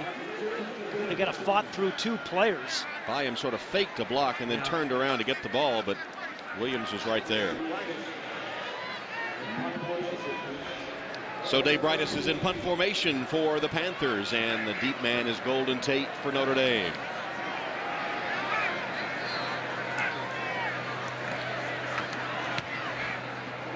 High punt, not too deep. Fair catch called. Tate makes it at the 30-yard line. It was a 32-yard punt with no return as we go to Jimmy Roberts in New York for a Sprint game break. All right, Tom. Well, we told you about this one at halftime. Here's the visual evidence. Wisconsin and Michigan State, and the Badgers led for the entire game until now. Brett Swenson from 44 yards with 12 seconds remaining. His 4th field goal of the day, and despite a somewhat ordinary day from Javon Ringer, Wisconsin scores 12 points the last 8 minutes. And they win it, Michigan State, I should say. Back to Tom Hammond. All right, so Michigan State with a 1-point win over Wisconsin as James Aldridge gets the call on 1st down for Notre Dame. You wonder if Charlie Wise is just trying to change the pace of the game a little bit with Aldridge, just kind of grind out a 1st down or 2. And because the last couple of series, the Pittsburgh defense has kind of played their spread pretty well. So maybe you pounded some with James Aldridge.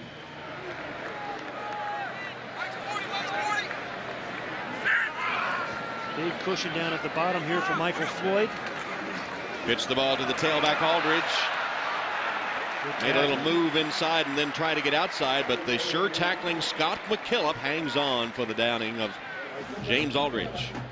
Scott McKillop is really awesome as a tackler, a lot like Kyle McCarthy for the Irish. I mean, he just doesn't overrun it, wraps his guy up, doesn't necessarily look pretty, but as we said, at the end of the day, you look up, he's made 12 or 13 tackles. And an unbelievable game against South Florida with 12 solo tackles, a couple sacks, stopped a fake field goal. McKillop already has a business and marketing degree from Pitt, working on a 2nd degree in administration and justice. 8 tackles on the day. Clausen dumped it off, saved the sack. He was in the neighborhood of a receiver, but he's slow getting up. Jabal Sheard was bearing down on Jimmy Clausen. Was he outside that tackle box? Close. Yeah, that could have easily been a grounding penalty. Let's have a look. Moot point since it's 4th down, and they're going to have to give it up. Took a hit, too, and a little slow getting to the sideline. But Eric Most in punt formation. T.J. Porter had trouble handling it last time. Most booms this one. Porter has to retreat to get it at the 23. And then nice open field tackle as he's taken down on the first pass by Harrison Smith. 44-yard punt, 8 on the return. Pitt's ball when we come back.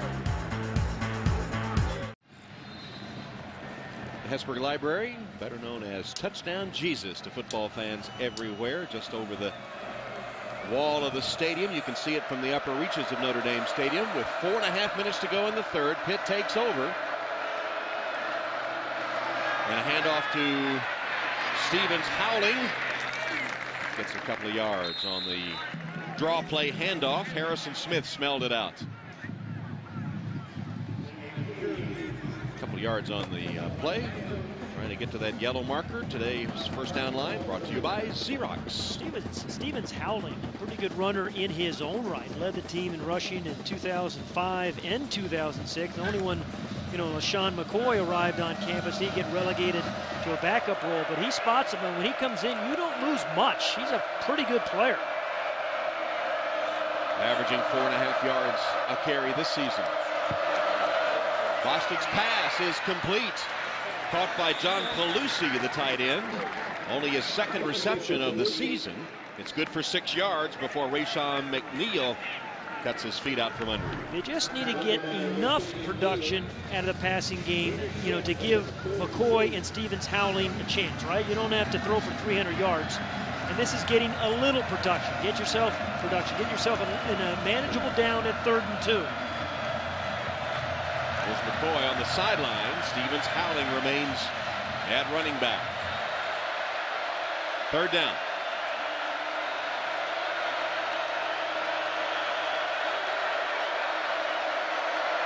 Bostic's pass is caught. Odrick Turner able to hold on to it somehow, though he was being wrapped up pretty strongly by Rayshon McNeil. It will be a first down for Pitt. And again, a change of pace call for Matt Cavanaugh, the offensive coordinator. 3rd and 2, you figure, hey, give it one of those stud tailbacks you have. Instead, right into the face of a blitz. There's nobody blocking the guy coming into the quarterback's face. But Derek Turner makes a nice adjustment. As you look at Matt Cavanaugh, great player for the Panthers, the 76 national championship team. First down, 43-yard line. Tailback Stevens howling. Blitz comes from Notre Dame. Fake the handoff. Bostic, sack! Harry Neal gets him back to the 35 for a loss of 8. Harry Neal coming on from tiny Bunn, North Carolina. As he told us, population 800 right there on the left part of your screen. Just outraces the tight end. The tackle to get to the quarterback, Joe Thomas. That's just the speed of Kerry Neal on the edge. And this is a team on defense that's gotten faster and faster. And there's one of their faster defensive linemen, Kerry Neal. Second down and 18 now. This is a spot where they don't want Bostic, who's been inconsistent with his aerial game today. Retreats to pass and tosses underneath to Stevens, howling. And he gets some yards after the catch close to midfield. It's a gain of 14 yards. Kerry Neal, his second straight tackle. And not a bad play call, really. I mean, because if you decide to punt it, you can put Notre Dame in tough field position. Watch the open, down here in the left part of the screen, the open territory. And, you know, when you're a running back and you have the ball in your hand, ordinarily you don't see that much green out there in front of you. Look at it. Another big third down. This one 3rd down and 4. Just shy of midfield. Well, they've thrown 3 quick passes on these short yardage. It's time to pump and go maybe for a big play.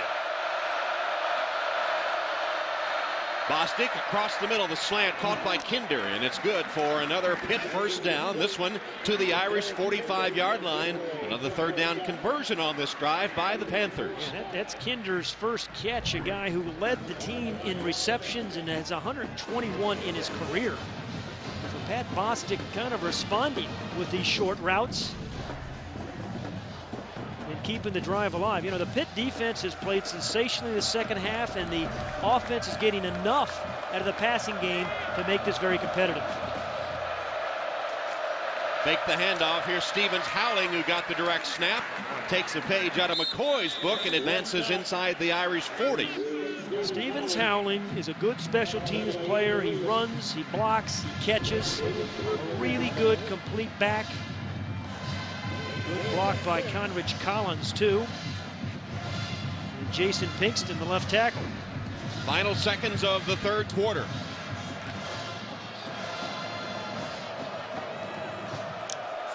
And they won't get a play off.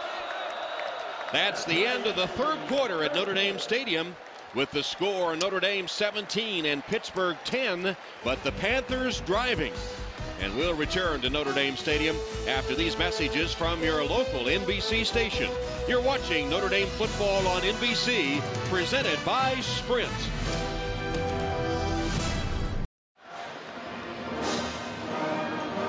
The traditional playing of Tchaikovsky's 18-12 overture signals the end of the 3rd and start of the 4th quarter at Notre Dame Stadium as the cheerleaders and fans form the W in time to the music. 2nd down and 4 now for Pittsburgh as we open the 4th quarter, and the Panthers at the Irish 39-yard line, trailing by 7. Today's game brought to you by Sprint.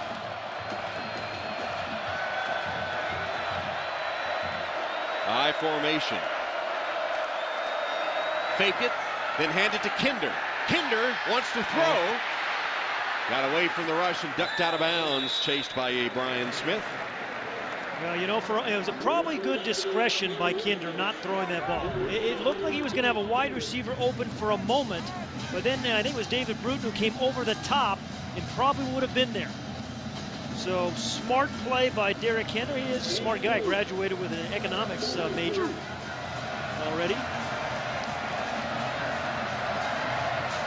So now another third down. The Panthers have been good at converting these in the second half. Third down and 2. I think you got to have 2 downs to convert this first if you need it.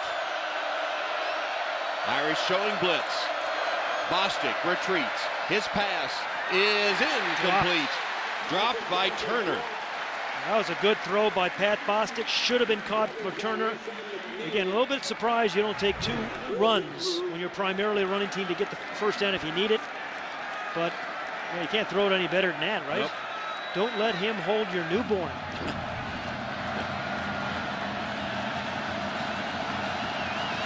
So 4th down. And the Panthers go for it at the 37-yard line.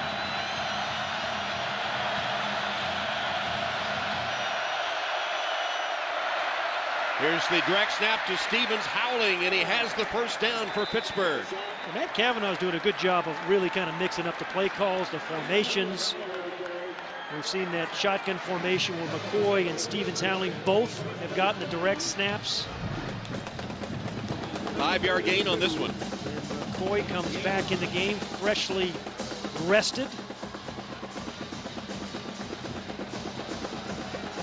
Dave wants that signaling first down, picked up by Stevens Howling, and now to the sideline, and McCoy back in. Yeah, at quarterback again. Direct snap to him. Tripped up as he crosses inside the 30. You know, they've been shutting McCoy down some, but, you know, this series coming right back on. How do you stop LaShawn McCoy? You've got a gang tackle. Watch how many Irish players around him there. There's just nowhere for him to go. And that's what you do. You have to get not 1, not 2, but I think 3 or 4 blue jerseys around LaShawn. Bostic to McCoy. And McCoy driving, finally turned back on the tackle by McCarthy and Bruton. Yeah, those are 2 good guys to tackle you, Bruton and McCarthy. You don't break their tackles. And similar to that play in the opening game against San Diego State where they caused a turnover, those 2 guys keep LaShawn McCoy out of the end zone. So it'll be 3rd down and goal at the 1-yard line. Over 100 yards rushing for LaShawn McCoy. He's the tailback here. 3rd and goal from the 1.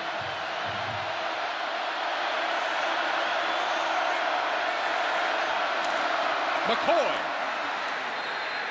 Touchdown.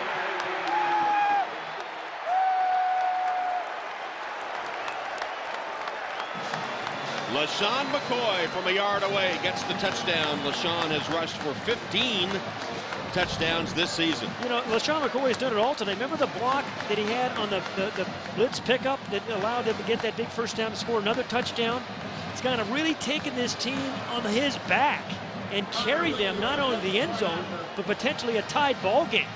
We said at the top of the show, this guy is hard to tackle, and you see that today. Just a remarkable player.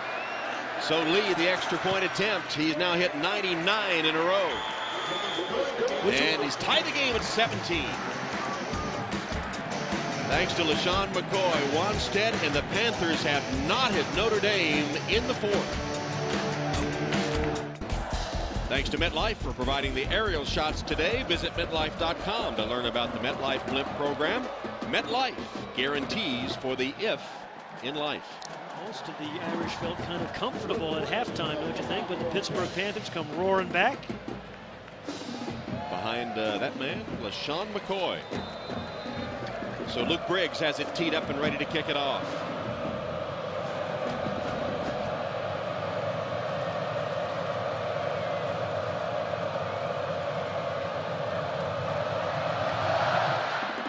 This one's a short kick, but the others have reached the end zone. Tate. Golden Tate surrounded, taken down short of the 25-yard line.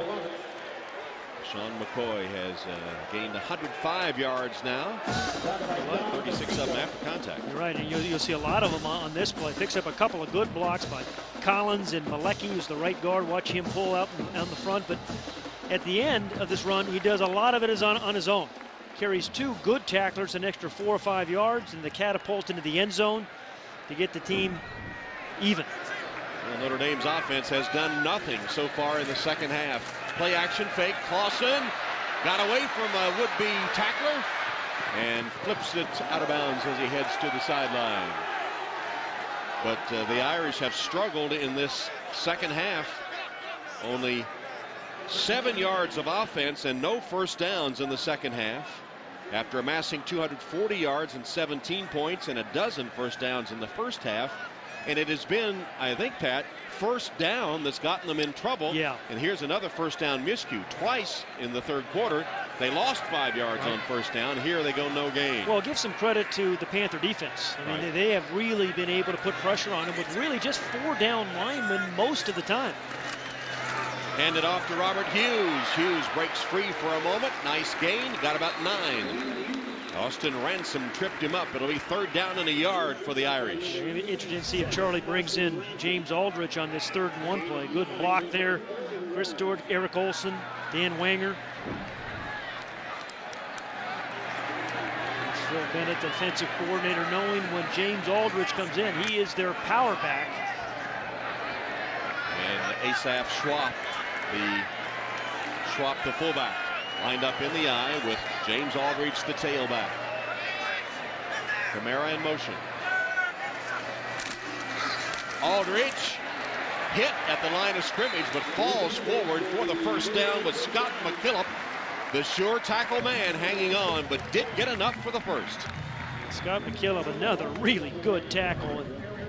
But James Aldrich, you know, it's one thing when you kind of come in once in a while, pick up the first down, but when everybody knows you're going to carry it in short yardage and you still are able to get 3 or 4 yards, that's pretty strong running by Aldrich.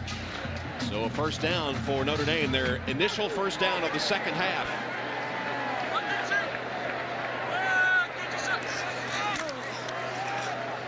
Robert Hughes back in the game, picks his way forward for 3 or 4 yards, tackled by McKillop. McKillop was the guy who's won the Big East Defensive Player of the Week 3 times already this year. You see the running back distribution. They use all 3 of these guys really in different ways. Armando Allen, kind of the premier all-around back. Aldridge, a short yardage guy. And Robert Hughes kind of in the middle. Does a little of both. Second down. Hughes trying to pick his way forward, nowhere to go. Stopped at the line of scrimmage by McKillop and others. That play never developed.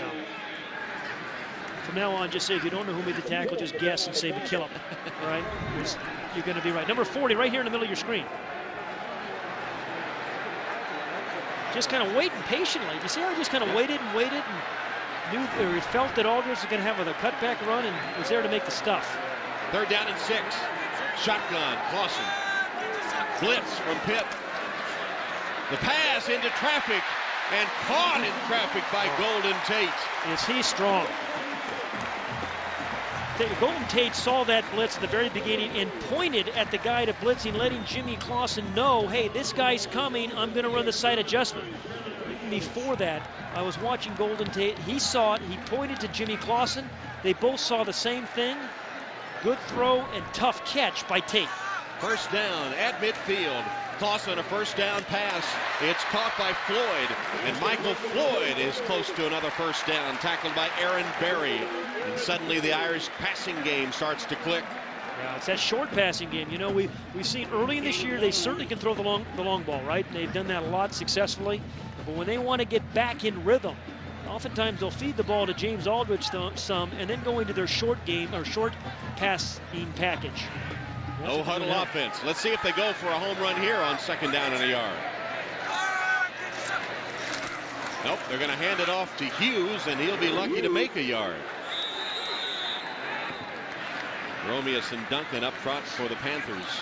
As you think about the Irish, if you're an Irish fan and you're moving closer and closer to field goal range, how much better are you feeling about your kicker, Brandon Walker, who's made his last 4 kicks, including one today? It was enough, barely, for the Notre Dame first down.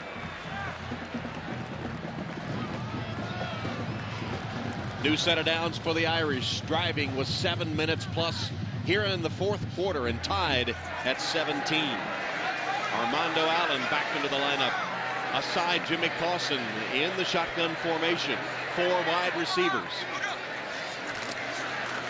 Clausen's pass on target and a nice move by Tate.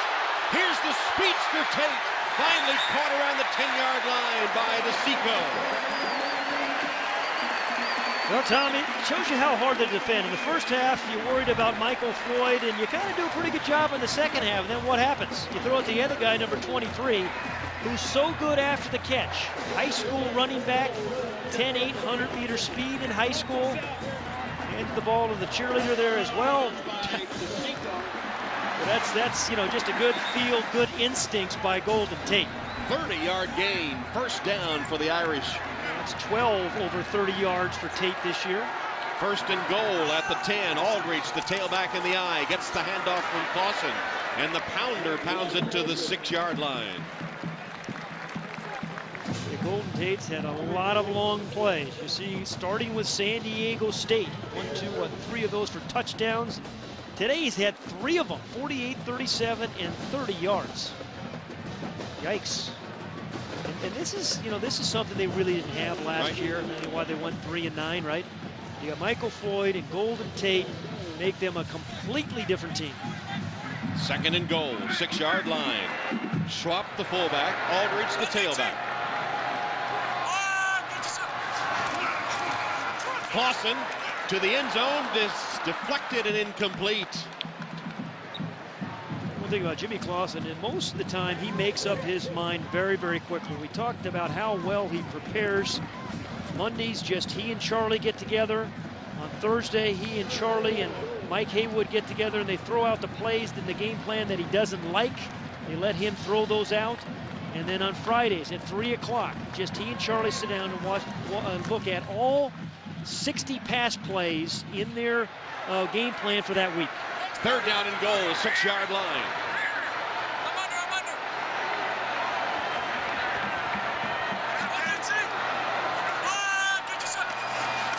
Pitt fakes the blitz. Here's the fade pass, and it is Tate. Yes, touchdown. Had to wait for the official's call. He got the foot down. Touchdown, Golden Tate from Jimmy Clausen from 6 yards out. In the strong hands of Golden Tate. We were talking to him about this very thing yesterday. Right there. Got both feet in. And see, the ball just never moves in his hands. He said, I have small hands, but boy, are they strong. That's what he said.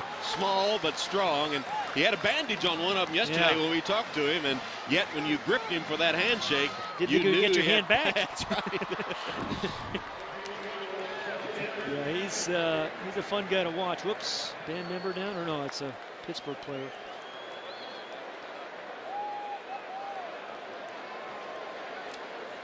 And in some obvious pain. That's right in front of the Pitt band at the side of the end zone, so he was probably involved in that play with Golden Tate. So can't see exactly who it is.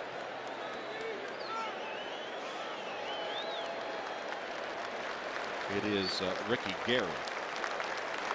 Help to his feet, though. That's a good sign. Walking over to the Pittsburgh bench. He's the one that he kind of slipped right there as he was trying to jam Golden Tate. Gary coming up the field for Pitt. So clutch grab by Golden Tate from Jimmy Clausen. And now the extra point attempt by Walker. Clausen now 3 touchdown passes again today for Clausen. That was a big one after the Irish offense had done nothing. Yep. An impressive drive down the field, and the extra point by Walker is good. Well, when they needed it, Jimmy Clausen and Golden Tate lead the drive. 12 plays, 75 yards. Irish back in front.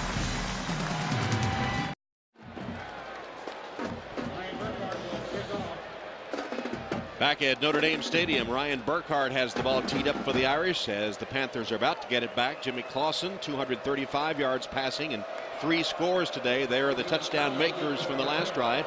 Talking to Coach Ron Paulus. Clausen and Tate putting the Irish back on top. They got the clutch drive when they needed it. Now it's up to the defense to try to hold Pitt. The Rod Stevens howling from the 5-yard line. Stevens howling, breaking free for a moment, wrestled down short of the 30-yard line where the Panthers will take over. So it will be Pittsburgh and their star, LaShawn McCoy, with the ball when we return to Notre Dame Stadium. Back at Notre Dame Stadium, where Pitt puts the ball in play from its own 30, trailing by 7 now. 5.5 minutes to go. Bostic chased from the pocket. Gonna run with it, dives across the 30-yard line for a gain of a yard or two.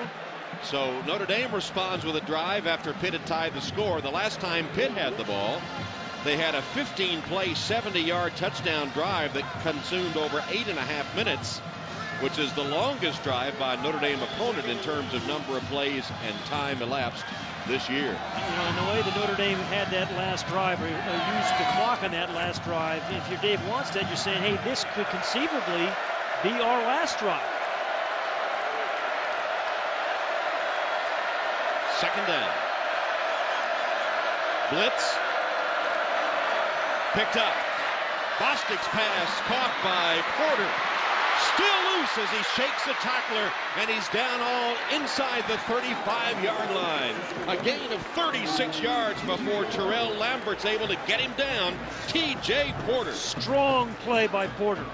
Again, first make the catch, then you turn, break one tackle, and then hang on to the ball because Terrell Lambert really tries to take that ball out. But the strong hands of T.J. Porter keeps possession, and a big play. A guy who had a bunch of them last week against Rutgers. Ball at the 32 of the Irish. First down, Pittsburgh. Today's first down line brought to you by Xerox.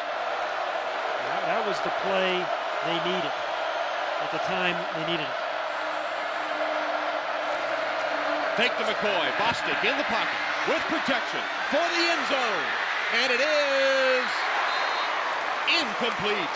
David Bruton read that the entire way. I mean, I think one of the things as a quarterback, you got to look that free safety off. And he and Baldwin in a wrestling match here. Yeah, Baldwin, you know, almost makes a great play, even though David Bruton's right there.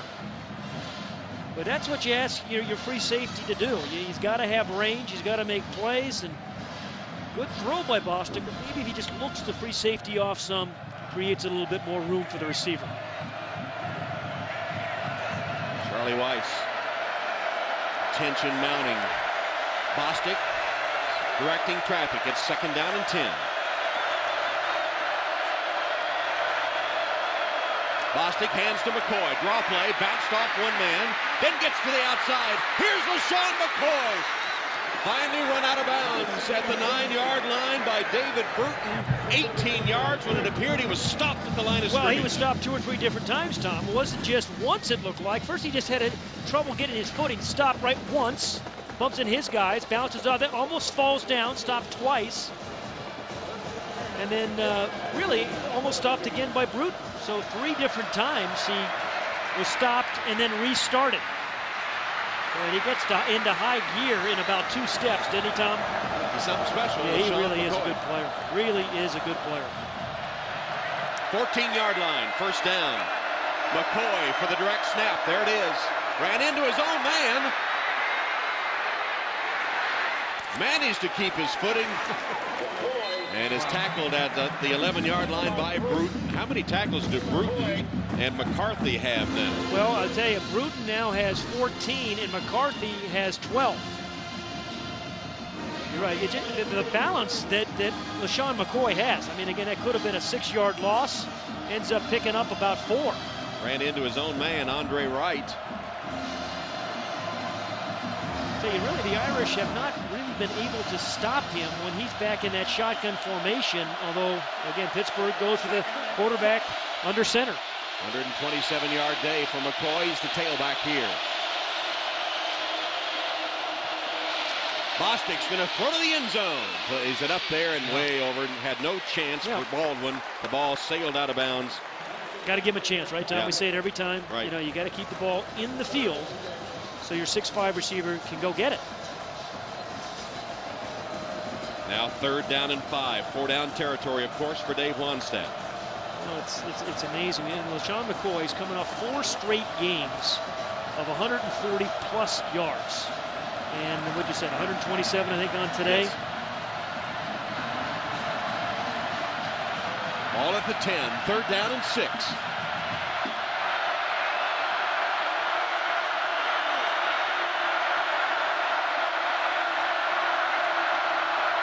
Bostic, same play. And again, it carries Baldwin out of bounds. He learned nothing from the first one. Got to give your man a chance. The pass again carries him out of bounds. We see it every week by quarterbacks, and Matt Cavanaugh will just say, you got to give him a chance.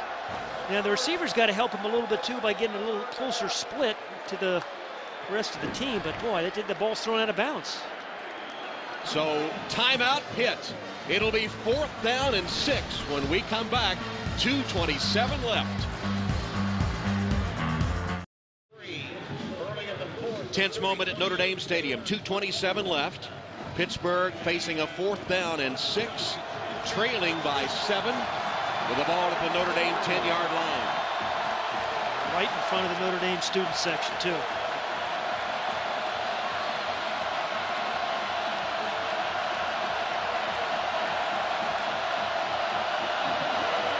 Sean McCoy's not even in the game. Stevens howling, the tailback, as Bostic is going to throw for it. There's the same play 3 times in a row. Yeah. This time he gave him a chance, and Baldwin caught it. You think that's what they said to him on the sideline? Yeah, just keep the ball in play. He's 6'5". Keep the ball in play. Let him go up and get it. And Jonathan Baldwin did for his 3rd receiving touchdown of the season. Yeah, he's got 5 inches on McNeil. And just underthrow it, keep the ball in play, and let him do that.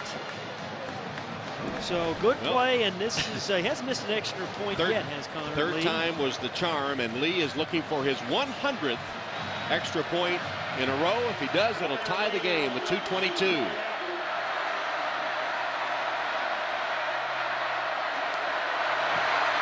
On the money. Good hold. Yeah. Good hold. Got it done.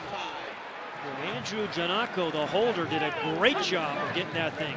And Pat Bostic finally connected after 3 straight tries with Jonathan Baldwin. And I love Matt Cavanaugh for going back to it. He just knows, hey, I've got a 5 to 6 inch height advantage. Throw it up, keep the ball in the field of play, underthrow it, and let your guy do that. Notre Dame's done that all season long to their opponents, and Jonathan Baldwin catches his 3rd touchdown of his freshman campaign. And each of the 3 touchdowns by the Panthers today kept alive by a key 4th down conversion.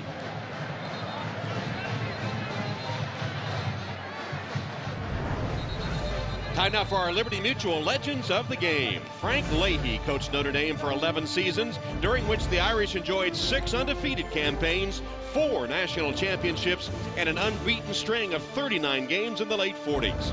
Leahy also coached 4 Heisman Trophy winners, and before the game today, he was honored at the ceremonial coin flip. You see the statue of Coach Leahy outside Notre Dame Stadium.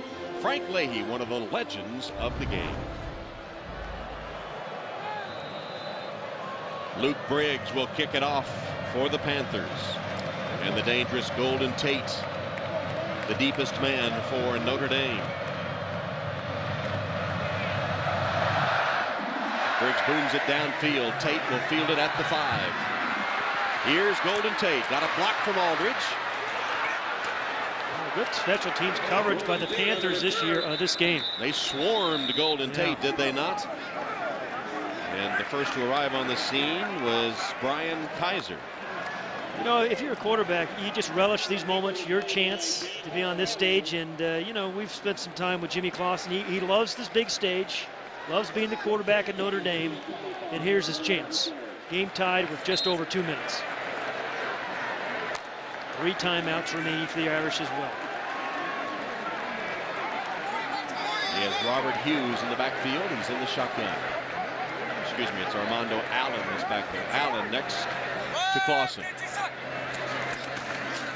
Clausen scrambling away through a dangerous pass that draws a flag.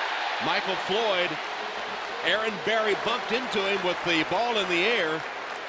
And Berry had pretty good coverage. I thought Clausen made a mistake by even attempting it, but he got away with it. Interference. Number 17 on the defense. The ball be placed at the spot of the foul. 1st down. Warren Berry can't even believe it. He's number 17 right over there. And had his left arm. Left arm, left hand around the back of Michael Floyd, and that was the penalty. Yeah, but they were able to flush Jimmy Clausen with just a 4-man rush again. Rushing 4, playing 7 back. From the 31, Clausen knocked down by has it knocked down by Sheard. Yeah, Sheard's He's had several knocked down today, at least a couple and maybe 3. You're right. A very disruptive guy is Jamal Sheard, number 97. Watch him time that jump perfectly. Yeah. On the right shoulder. Guys had 4.5 sacks as well. Yeah, what an advantage when you can put that much heat on with just your 4 guys, right, Tom? And you can cover downfield, as they have done for the most part today. 2:02 on the clock. Second down, 10.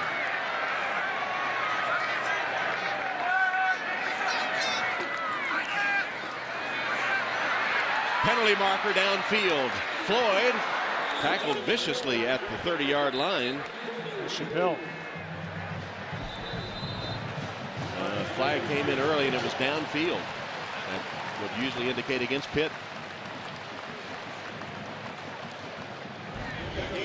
Holding. Number 7 on the defense. 10-yard penalty. First down. Chappelle. Boy, Onstead is upset at that. You said they average, 3 penalties a game? That's their 7th today. Uncharacteristic for the Panthers.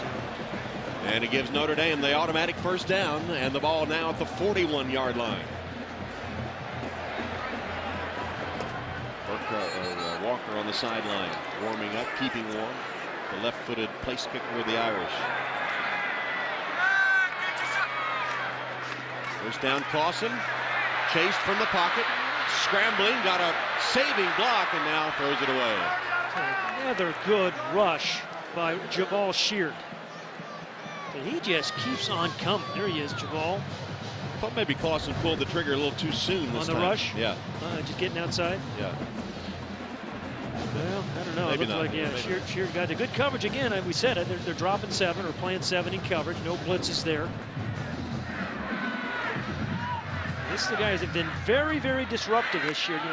13 negative plays he's caused this year for Phil Bennett's defensive team. Now they got 3 down linemen in the game. Second down and 10. Just rushed 3, 8 back. There's another penalty marker down as Rudolph caught it in a seam for 10 yards. Penalty marker came flying in at the conclusion of the play. It's usually pass interference when that guy throws the field judge. Pass interference. Yeah. Number 9 on the offense. 15-yard penalty. Second down. Indeed it was. Rudolph, you could see by the look on his face that he wasn't happy. The push off by the freshman Kyle Rudolph. Kyle Rudolph is a guy that he's right there.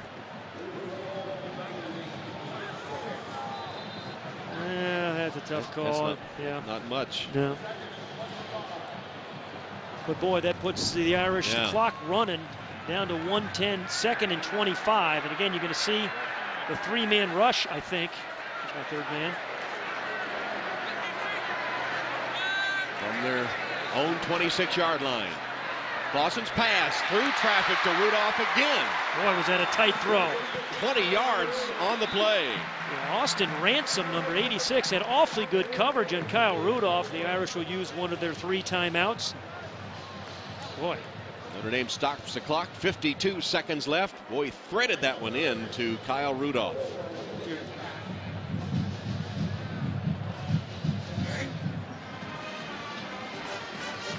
Walker keeping warm, and go to NBCSports.com immediately following the telecast for the Vonage postgame report.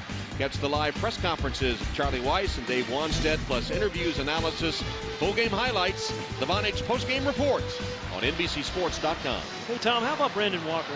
You have to appreciate his stick-to-itness. Just had an awful start to the season, but has made his last 3 field goals? 4 now. 4 field goals now. And if you're thinking about what they need to do, they need to get down to about, the 34-yard line. His career, or his long this year is 42 yards. Career long is 48, so somewhere around the 30 to 32 yard line they would have to get to give Brandon Walker a shot. And that's why I think Charlie Weiss just kind of kept with him all year, because sooner or later in the course of a season your kicker is going to have to make a kick like he may have to make later this afternoon. But first, the Irish have some work to do. It's 3rd down and 4. There's a handoff. It's to Armando Allen, stopped a yard short. We'll have to use another timeout, I think.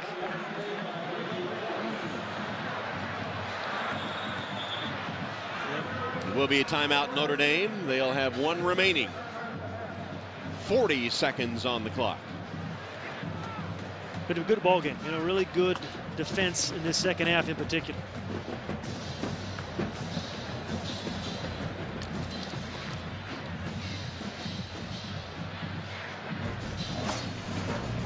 Sunday night, it's football night.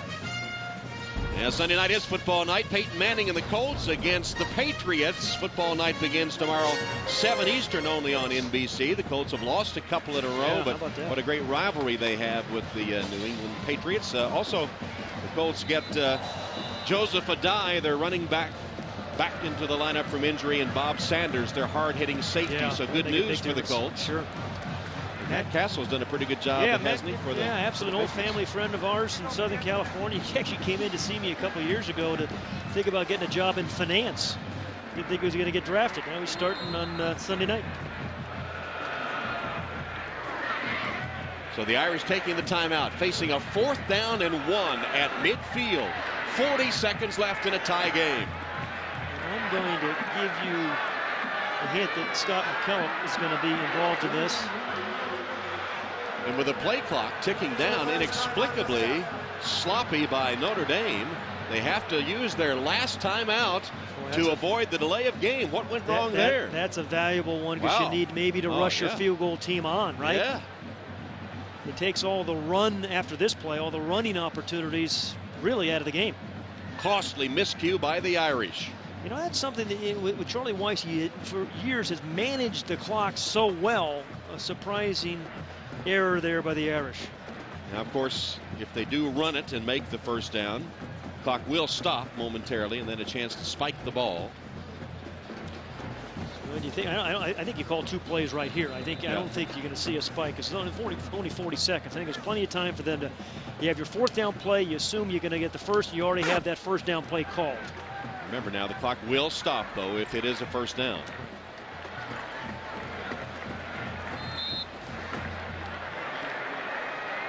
And, McKillop, who's right here, is a guy that's got 12 tackles on the day already. Schwab, the fullback. Aldridge is the tailback. Need a yard. Clausen faked, looking to throw. Now scrambling. Clausen dives and will be short of the 1st down. The ball will go over to Pitt.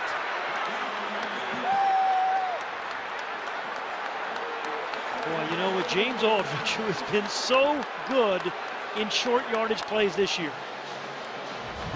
Surprising call to me, Tom. And Pitt wasn't fooled either. Yeah, he wasn't. James Aldridge is the guy who's pounded it all last week and today. And you don't want to rely on Jimmy Clausen to get your 1st down. Greg Williams on the tackle for the Panthers. Clock stops on the change of possession. Hey, give Phil Bennett's defense some credit. They have played very, very well here, particularly this second half. And remember, they have the good kicker in Connor Lee. Absolutely. His career long is 48 yards. Need to get to about the 31. They still have a timeout left. Just inside midfield. 32 seconds. Bostic's pass. Incomplete. Again high and through the hands of Jonathan Baldwin. Here's Connor Lee, their place kicker. 27 seconds. Incredible career for Connor Lee. Watch another high ball. Lee has kicked 4 field goals against Syracuse earlier this year. Already graduated, an MBA student in Pittsburgh. missed only 8 field goals in his career and has made 42. Yeah, but again, they need to get down to, maybe the 31-yard line, 30-yard line to give him a chance. Shotgun, Bostic on 2nd and 10. Heath of the rush. He throws it up for grabs, and it's picked off by David Bruton. There's the safety playing center field, and Bruton picks it off. The senior has made so many big plays, makes another one there. That's Bruton, who is injured. He's a guy that just really, saved a touchdown earlier, Tom. Has 14 tackles on the day. Maybe saves the game on that play.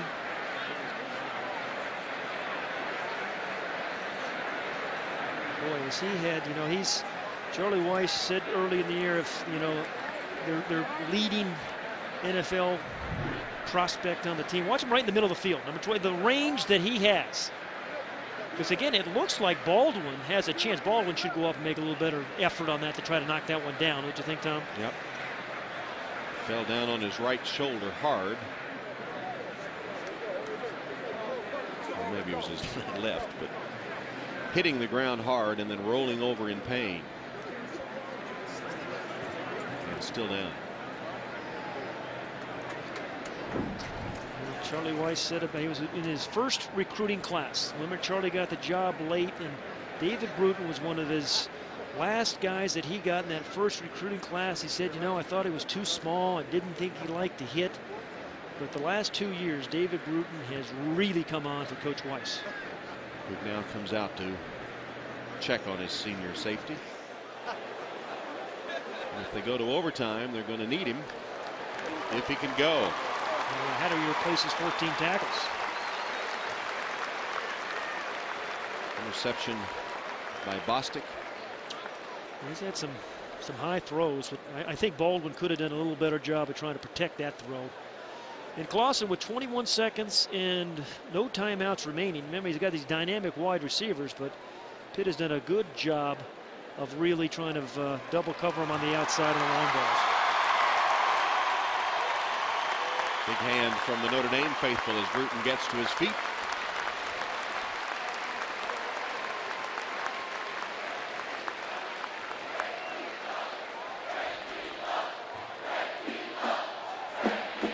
So on the interception, 21 seconds are left, 27-yard line. Notre Dame takes over. Well, here's Tate at the top. There's Floyd at the bottom. Remember, no timeouts. So they'll hand it off on the draw play. There's a flag, 2 flags down as Allen is pushed out of bounds. Holding, number 55 on the offense, 10-yard penalty, first down. Eric Olson with the hold. So now 13 seconds. And I suspect you just play for overtime right here. Yeah, there's Eric Olson holding McKillop. That's one way to prevent him from making another tackle. About the only way. Yeah. See, James Aldridge has come in. I suspect I'll give it to him and run it out. I don't think he can run it out. I just don't want to take the quarterback take a knee.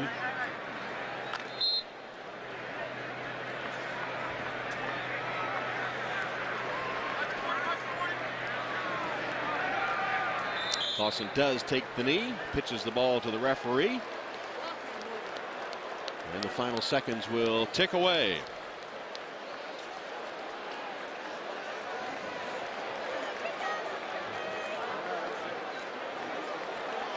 And there it is. So we're headed to overtime, and we'll see who wins the coin toss and be back with overtime right after these messages. You're watching Notre Dame football on NBC, presented by Sprint. Back at Notre Dame Stadium, nobody has left, of course. And there are sprint plays of the game. There was a bunch of them. How about that one play right before halftime by Golden Tate? That was an incredible play, too, huh? As we told you, we'd bring you the rules. There they are. And Notre Dame electing to play defense. So Pittsburgh will get their chance from the 25. And when we get to the third overtime, if we do, mandatory 2-point conversion try. Yeah, Notre Dame has not tried one yet this year. Yeah, Jimmy Clausen's guy, although he's played very, very well. He's got banged around a little bit today, hasn't he? He has, and the Panthers have done it without any gimmicks, seemingly. Yeah, just those 4 down linemen. Lawson throwing for 3 touchdowns, no interceptions. So here comes Pat Bostic, who has taken his team into a tie with Clawson and Notre Dame in regulation. They put it in play. First down from the 25-yard line. LaShawn McCoy, tailback in the eye. Fake to McCoy. Bostic's pass. Incomplete, too wide for his intended receiver. So Bostic misses on his first pass of overtime. It was Collins, the fullback, the intended receiver. David Bruton in at free safety for the Irish. Freshman corner Robert Blanton in. Well, the timer just went off for the sprinklers, Tom. Whoops, not good. Yeah. That's at the other end, luckily. Well, the sprinklers are always supposed to go on after the game is over. They forgot to regulate for overtime. I don't think I've ever seen that happen. We've seen a lot. And the flash bulbs are flashing all over the stadium. So luckily they didn't. They weren't about to put into ball and play on second down from that end, huh? Well, I just wonder whether the referees would even let him play in that end later on. Just worried about guys slipping and sliding around. I think that would be they might just say judicious. They say let's forget that end. Yeah. Tell you, I have seen it all.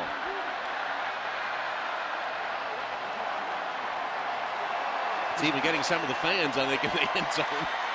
George Toma have anything to do with this, you think? He gets blamed for most things. He reseeded the field in the offseason. I would guess they're going to have to keep it at the other end, which if they do, it's a disadvantage for the Irish because that's the student end where the sprinklers just went off. So they got the sprinklers turned off. The great flood was stopped. The groundskeepers did their job there, coming to the rescue. There they go. So after that momentary distraction, second down and 10. Charlie Weiss has a lot of confidence in his freshman cornerback, Robert Blanton, who's in now at a very, very important part of the game.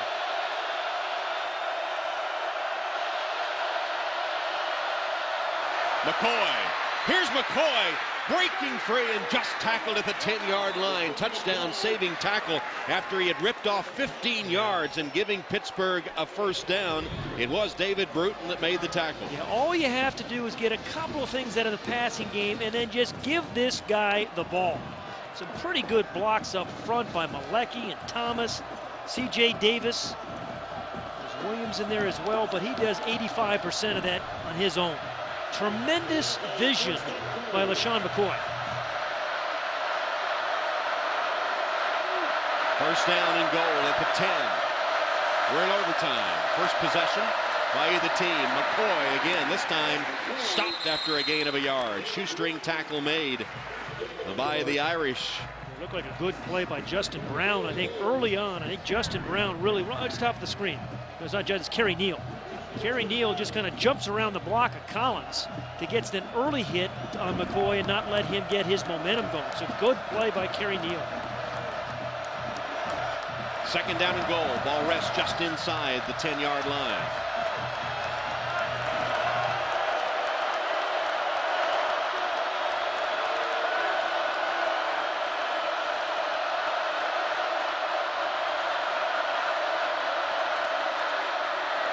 Bostic swings the pass to McCoy. He wants to go one-on-one. Cuts back and falls.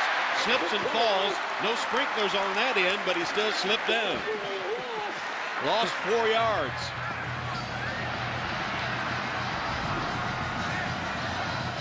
Well, this too, if you're Notre Dame, don't you figure, hey, you're going to have to try to put 2 guys on Jonathan Baldwin to try to prevent that fade route that they scored late in a touchdown just late in the fourth quarter on? He has a height advantage on any of the secondary men for the Irish. Baldwin's the guy way up at the top of the screen. Third down, Bostic fakes it, hands to McCoy. Here's McCoy getting to the outside, got a block, but pushed out of bounds by Kyle McCarthy. short of the 5-yard line. It brings up 4th down. Okay, Kyle McCarthy again, his 13th tackle of the day. And remember in that opening game against San Diego State, Kyle McCarthy, that was the guy that really saved the day for the Irish. McCoy made the first man whiff. Yeah. So here is Connor Lee on to attempt the field goal to give Pittsburgh the lead. A year ago, Pat Kuntz for the Irish blocked a number of field goal attempts. 22 yards to put Pitt on top in overtime. Snap, kick, it is up, and it is good. Connor Lee, 22-yard field goal on the first possession in overtime. So now the Irish will send their offense out. Here's the hold and the kick. Lee knocks it through. What a valuable guy to have on your team. Connor Lee, just virtually automatic. 43 of what, 51 now? The nice thing about Jimmy Clausen knows exactly what he has to do is get that ball into the end zone, and he's got some pretty dynamic guys who know how to do that. But of course, if they turn it over, the game will be over. Chris Stewart tripped on the way out, believe it or not. Limping. He actually was walking out to the field and just kind of fell down.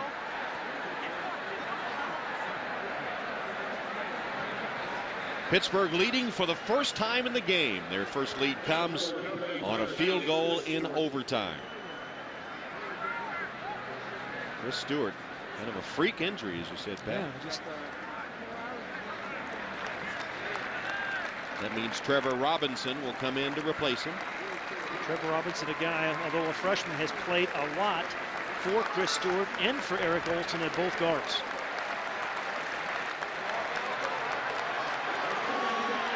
Here's the first offensive play in overtime for the Irish. They come out with Allen, lone man in the backfield, Clausen under center. Kamara in motion. And to Allen.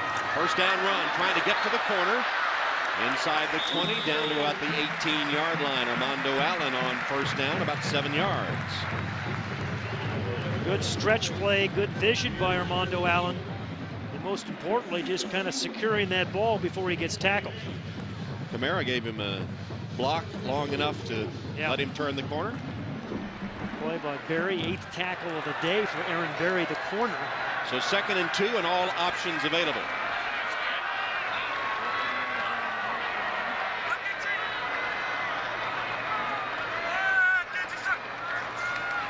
Allen to the other side, stretch play, first down. Spinning as he's knocked down inside the 10. Well, I tell you, that's a good determined run by Armando Allen. Really, when they did 2 in a row. I mean, this offensive team is hard to defend because they have so many different guys they can either throw it to or hand it to make plays. And the last 2 times Armando Allen has been that guy. First down and goal. The ball squarely on the 10-yard line. Run Allen again. I'd give some of my tall receivers a chance. Yeah, quarterbacks always want to throw it. Here's Allen inside the 5 down to the 4. He's not even their pounder either, Tom, He used to be their change of pace back. Now he's their ever down back. But you'd think down here James Aldridge would get the call, but it's been all Armando Allen. And boy, he has seized the moment. Trevor Robinson, who came in to replace Stewart, the freshman with a big block, to help spring Armando Allen, who's carried the ball 3 straight times. Carried it on first down for 8, carried it on second down for 7, carried it on first down for 7 that time. 2nd and goal from the 3-yard line.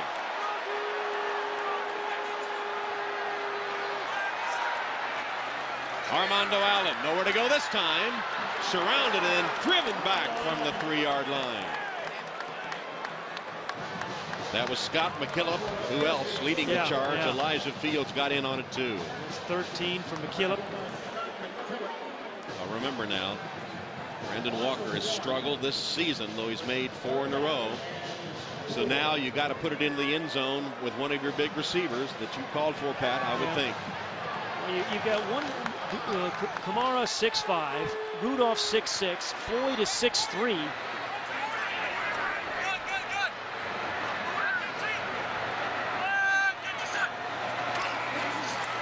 Jimmy Clausen throws it away. That was close, wasn't it? And a good pass rush again, good coverage, good rush. Means Jimmy Clausen has to throw it away. So now Brandon Walker, who has struggled mightily. You're bringing a bad luck, Tom. Well, he's made 4 in a row. You just have to document it, but only 5 of 10, or 5 of 11, excuse me. And as we said, Pittsburgh has blocked 2 field goals this season, 7 kicks in all, including 1 punt today. 22 yards to tie it up in overtime. Walker sends it on its way, and it is good.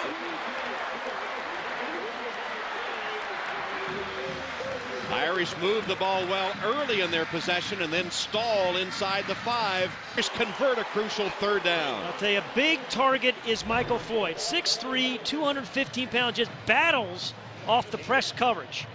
And then Clausen does a good job of leading him, throwing it away from the defender, and then he just bulls his way for the 1st down. That's a good play all the way around. Getting off the line of scrimmage, then the good throw, and good run after the catch. Michael Floyd, 10 catches, 100 yards, and 2 touchdowns. His 4th 100-yard receiving game.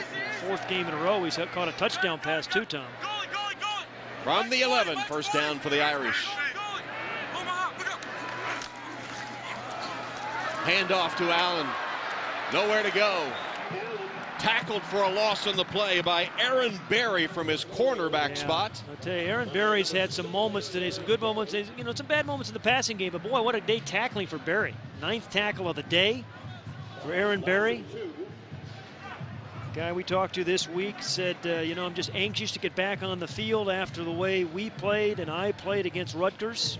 Didn't blame anybody, just said, hey, I didn't get it done, but. And now Trevor Robinson, who had spelled Chris Stewart, is out, replaced by Taylor Deaver, sophomore, at right guard. Clausen whips it, it's complete. Caught by Tate, but ridden out of bounds by Thatcher. A little change of pace by Phil Bennett, defensive coordinator, bringing the blitz that time. See number 86, Austin Ransom, coming. Little zone blitz as Greg Romeus comes out. I think it was tipped. Reflected by Ransom. Ransom's had a nice year for the Panthers. Notre Dame. Notre Dame will take a timeout with the ball at the 8-yard line and facing a 3rd down and 7. Take another look at that ball that was tipped yet still completed. Quick throw. It was number 86 Ransom who got his hand on that. And Tate makes a one-handed grab, but that's twice. Tate's kind of really stuck with the ball. You know what I mean? Remember at the end of the 1st half? Good concentration by Golden Tate. Talked about him making that adjustment to wide receiver, and indeed he has. There's the Mensa meeting on the sideline. Irish have used their final timeout in overtime. Bill Bennett. Nice final, job. Final word for his defense for Chappelle. Don't forget, after the game, the Vonage post-game show at NBCSports.com. 3rd down and 7. It's 3rd and 7 at the 8.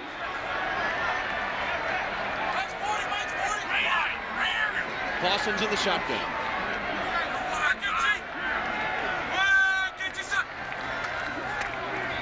Winds up, throws for the end zone, and Floyd can't catch it.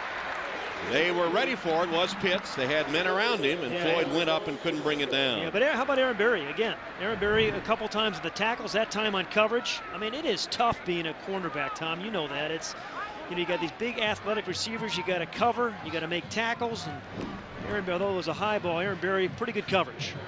So now 26-yard field goal attempt by Brandon Walker.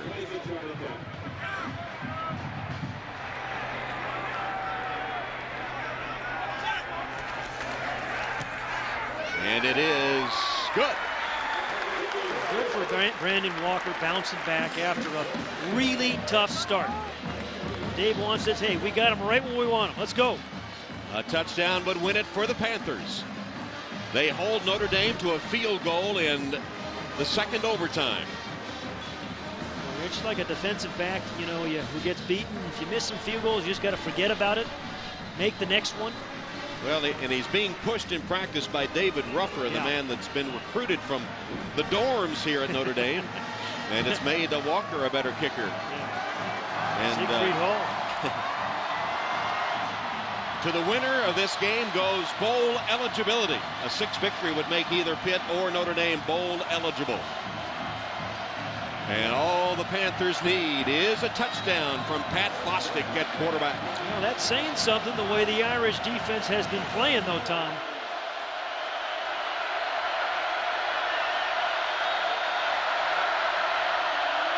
Now McCoy retreats to line up in the backfield behind Bostic.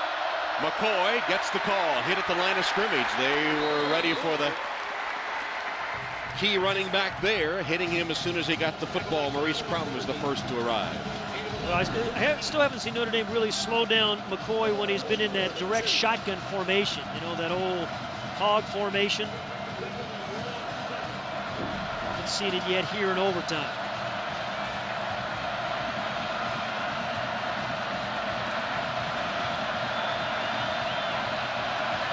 Second down.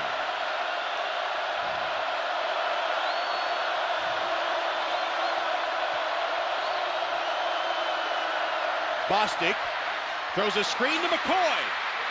Caught in the open field and tackled. What a key tackle by Ian Williams against the shifty McCoy. That's 2 screens Ian Williams may play on, but watch number 42, Mo Crum, reads it, just can't quite get there. Crum saw it, but Ian Williams, for the second time today, made a good play on a screen pass. Here's 3rd down and 1 coming up.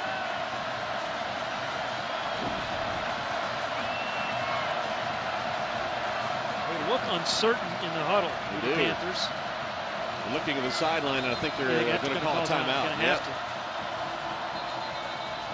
So timeout, Pittsburgh facing a 3rd down and 1 from the Irish 16-yard line in double overtime. Check our score ticker there as we look at some other college football games from the day. Arkansas beating Tulsa. Was Tulsa averaging over 50, I think? Missouri squeaking one out against Baylor. Alabama as expected. Here's Tech with a big lead over Florida State. Paul Johnson did a good job there at Tech. Yeah, as we figured he would. Oregon leading Cal. No, Cal, excuse me. Cal was up by 3. Cal's a pretty good football team. Javon Best, their running back. 3rd and 1. Would you give it to Sean McCoy, Tom? I definitely would.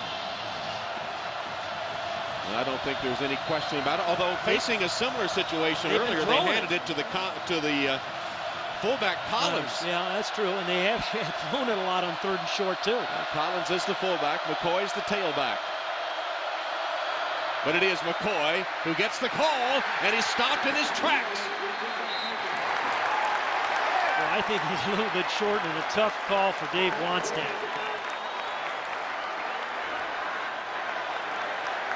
Sends out the field goal unit. Wow, that's a big defensive play for the Irish. What a stop of McCoy by the center of the Irish defense, led by their leader, Maurice Crum. Yeah, Maurice Crum and Pat Kuntz got in there low, but Crum, big play by Maurice. Connor Lee, who's made his 2 field goal attempts, now a 32-yarder to tie the game. On its way and dead center. It's a pretty good kick in here. Yeah, we have seen some good kicking. Nothing but in overtime. So Connor Lee's field goal ties the game at 30. We're headed for a 3rd overtime period. And we'll be back for the 3rd overtime in 30 seconds.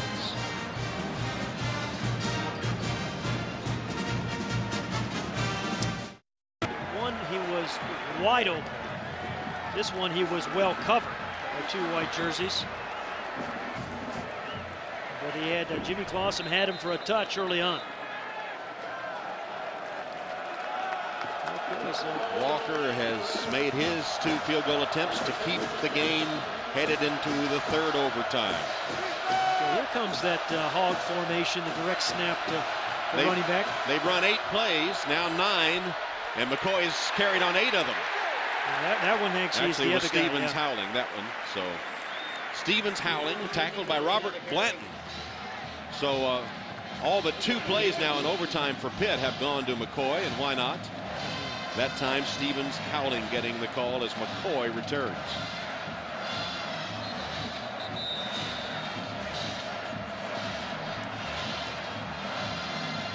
Kerry Neal limps off. Darius Fleming, the freshman defensive end, got a start last week, comes on. Second down and 9.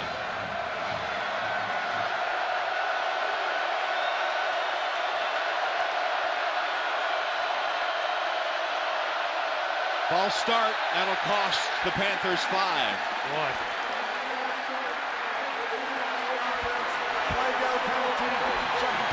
Right tackle Joe Thomas, and maybe the noise created by the fans here at Notre Dame Stadium threw him off. Well, they're away from the student section, but that one's not even close, and that's the 8th penalty of the year, of the game.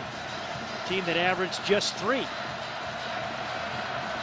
Panthers now have their work cut out. Second down, 14. Yeah, so Pat Bostic really has to be careful here with the ball. Can't take a sack, can't throw the interception. Being chased. Screen pass. Caught by McCoy.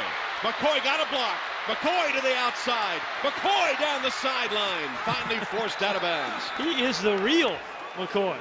Unbelievable, isn't he? I thought he was going to get tackled for about a 7-yard loss. Instead, he gained 16. A fun guy to watch. Did he come out of the crowd over there? Little screen pass. I tell you, Bostic held that to the very last moment. Pretty well read, but then you see kind of his speed. And I don't think he actually came back onto the field, did he? He was over there in his band. One side to the, you never know exactly where LaShawn McCoy is going to go when he gets the ball in his hands. Well, he's on the sideline now. Stevens Howling is in at tailback. First down play. Stevens Howling. 2 or 3 yards. Ryan Smith and Ian Williams on the Irish tackle. Pitt at about the 160-yard mark in rushing. I know some of this is coming overtime, but that's a good number. It's a good running football team and a good offensive line. 147 of it by that man. Well, that's 5 in a row that he's had over 140 yards. Second down. The ball at the 11-yard line of the Irish in triple overtime.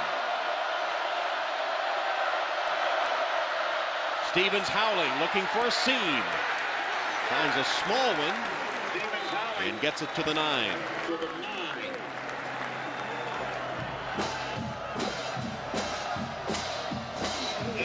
It'll bring up a 3rd down as McCoy returns.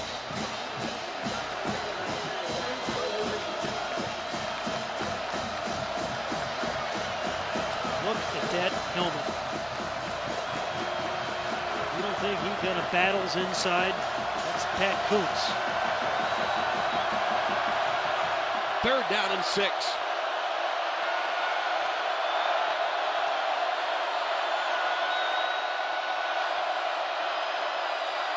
Bostic under pressure, throws for the end zone, way overshoots his man.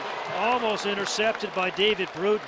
Really had a chance. Byam, the tight end, and way over his head. So here comes Connor Lee one more time. Good pressure by the Irish front 4. They just late blitz by Brian Smith. Throwing off the back foot is Bostic. We're lucky that David Bruton didn't get both hands on that one. This will be 27 yards for Connor Lee.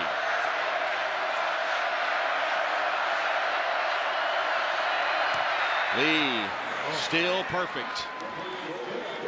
Well, the Irish now know exactly what they have to do, right? Touchdown would win it for Notre Dame. We're in triple overtime at Notre Dame Stadium. Lights are on. And the action continues with the Irish taking over possession of the football.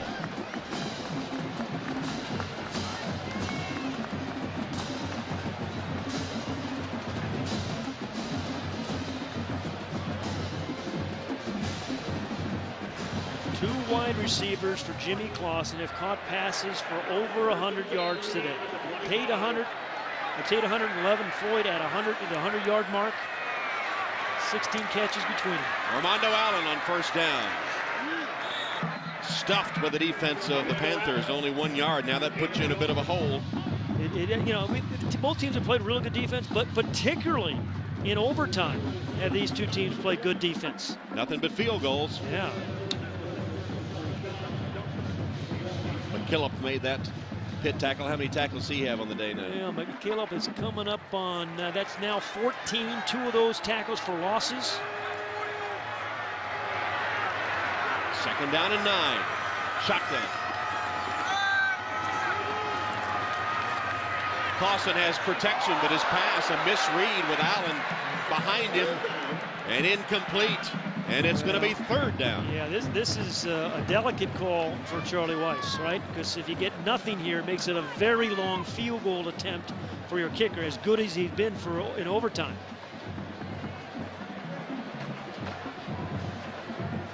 There he is, Brandon Walker. And now third down and 9 from the 24-yard line. 39. Tate wide to the top of the screen. Kamara's in the slot there. Floyd to the bottom. Fake to Allen. Clausen steps up under pressure and sacked. With a 3-man rush, Tom. A 3-man rush. Greg Romeus makes his sack, the 4th and a half of the year for Romeus. That's unbelievable. They just rushed 3, dropped 8. All the way back to the 29-yard line. Yeah, Jimmy Clausen does a great job of hanging on to the football. This would be, what, a 47-yarder? Brandon Walker to try to keep the game going into fourth overtime. This would equal his career-long 48 yards.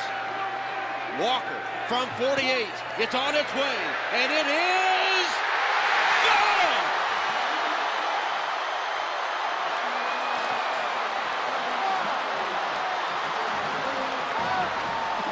Unbelievable. Unbelievable. It's a heck of a lot of fun. Dave Wannstedt can't believe it, but good for Brandon Walker. A guy who's absolutely persevered. Good snap by Kevin Brooks. Good hold as well. And cleared it, I won't say easily, but definitely cleared it. We're headed to the fourth overtime.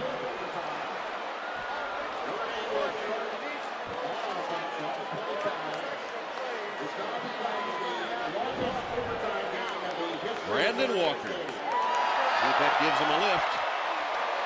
This is the longest game in Notre Dame history. Yeah.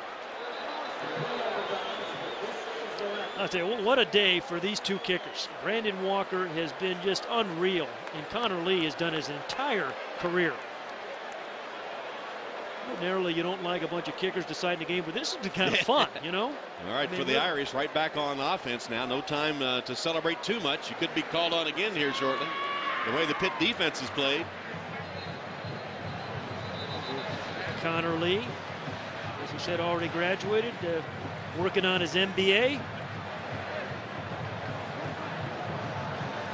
Brother, a linebacker at Penn State. Tied at 33, fourth overtime. We start again at the 25 with the Irish in possession. Aldridge is the tailback here. Here's James Aldridge, found a little hole, blasted through to the 20-yard line, 5 yards on first down. Killip in on that again. Austin Ransom on it as well. Killip now has 15. Ransom with 10.5.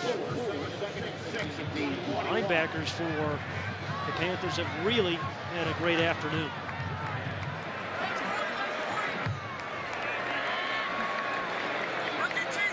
Ball just short of the 20, 2nd down and 6. Aldridge again, but nowhere to go this time. Boy, penetration up front by the Panthers.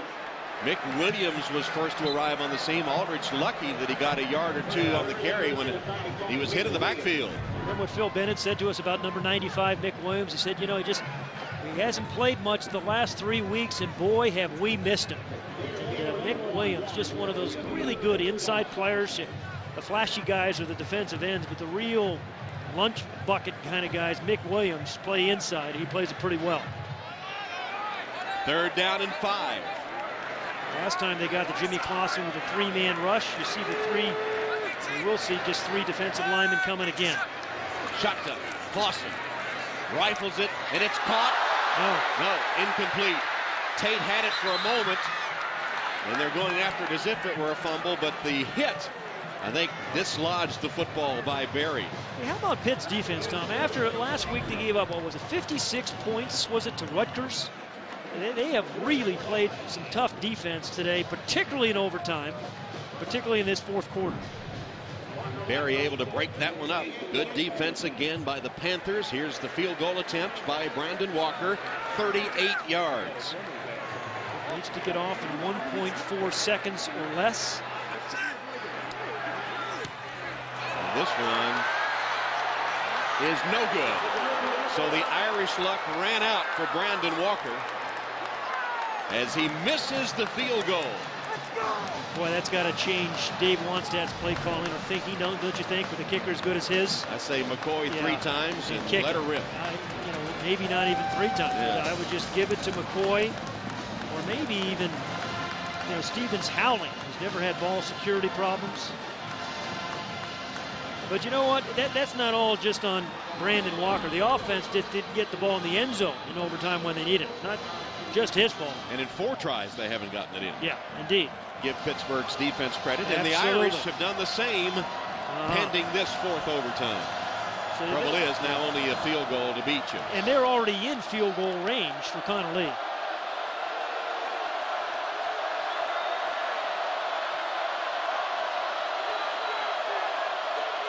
Bostic to McCoy. Line of scrimmage twisted down by Ian Williams. And LaShawn McCoy just has to make sure that he holds on to the football. Had a couple of fumbles earlier in the year, a few last year as well. This is the time where you don't worry about the 50-yard run or even a 25-yard run at this point. Just hang on to the ball, get what you can.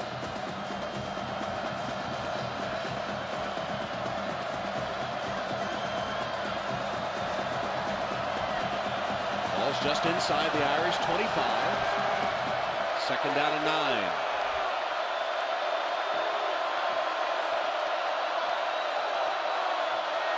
McCoy breaking free for a moment. Makes another cut. Here's McCoy inside the 10 and pushed out of bounds at about the 6-yard line by David Bruton. An 18-yard gain. And now it's a chip shot field goal. Yeah, but I think don't you take one snap and get the ball in the middle of the field? Absolutely. Yeah. Or actually, what you do, and you see the moves, the vision, the power, and the way he hangs on the ball at the end of the run. Now, that's a smart play. And I think what your head coaches know where the kicker likes the ball. You like in the left hash, you like in the middle of the field. And wherever Connor Lee likes it, I think you're going to see Pat Bostic just kind of run to that spot and get down.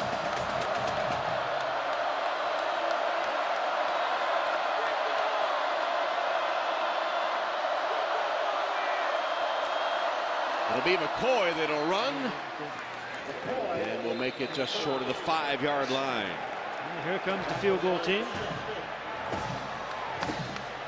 What a day for LaShawn McCoy. Got off to a slow start, but boy, did he finish strong. My goodness.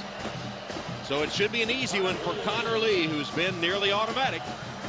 But take nothing for granted, of course, in this crazy game. But Connor Lee to win it in the 4th overtime, and Notre Dame will try to ice him as they call timeout before he attempts the 23-yard field goal. Connor Lee, 5th-year senior from Upper St. Clair, Pennsylvania. graduated major business economics in graduate school now.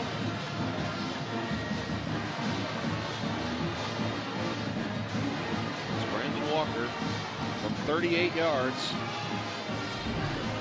for Notre Dame. Just kind of pushed it, never quite hooked back in. Nope. Just went straight, barely past that left upright. So here now Connor Lee lining up. He's 4 for 4 in field goal attempts today. 23 yards to win the game.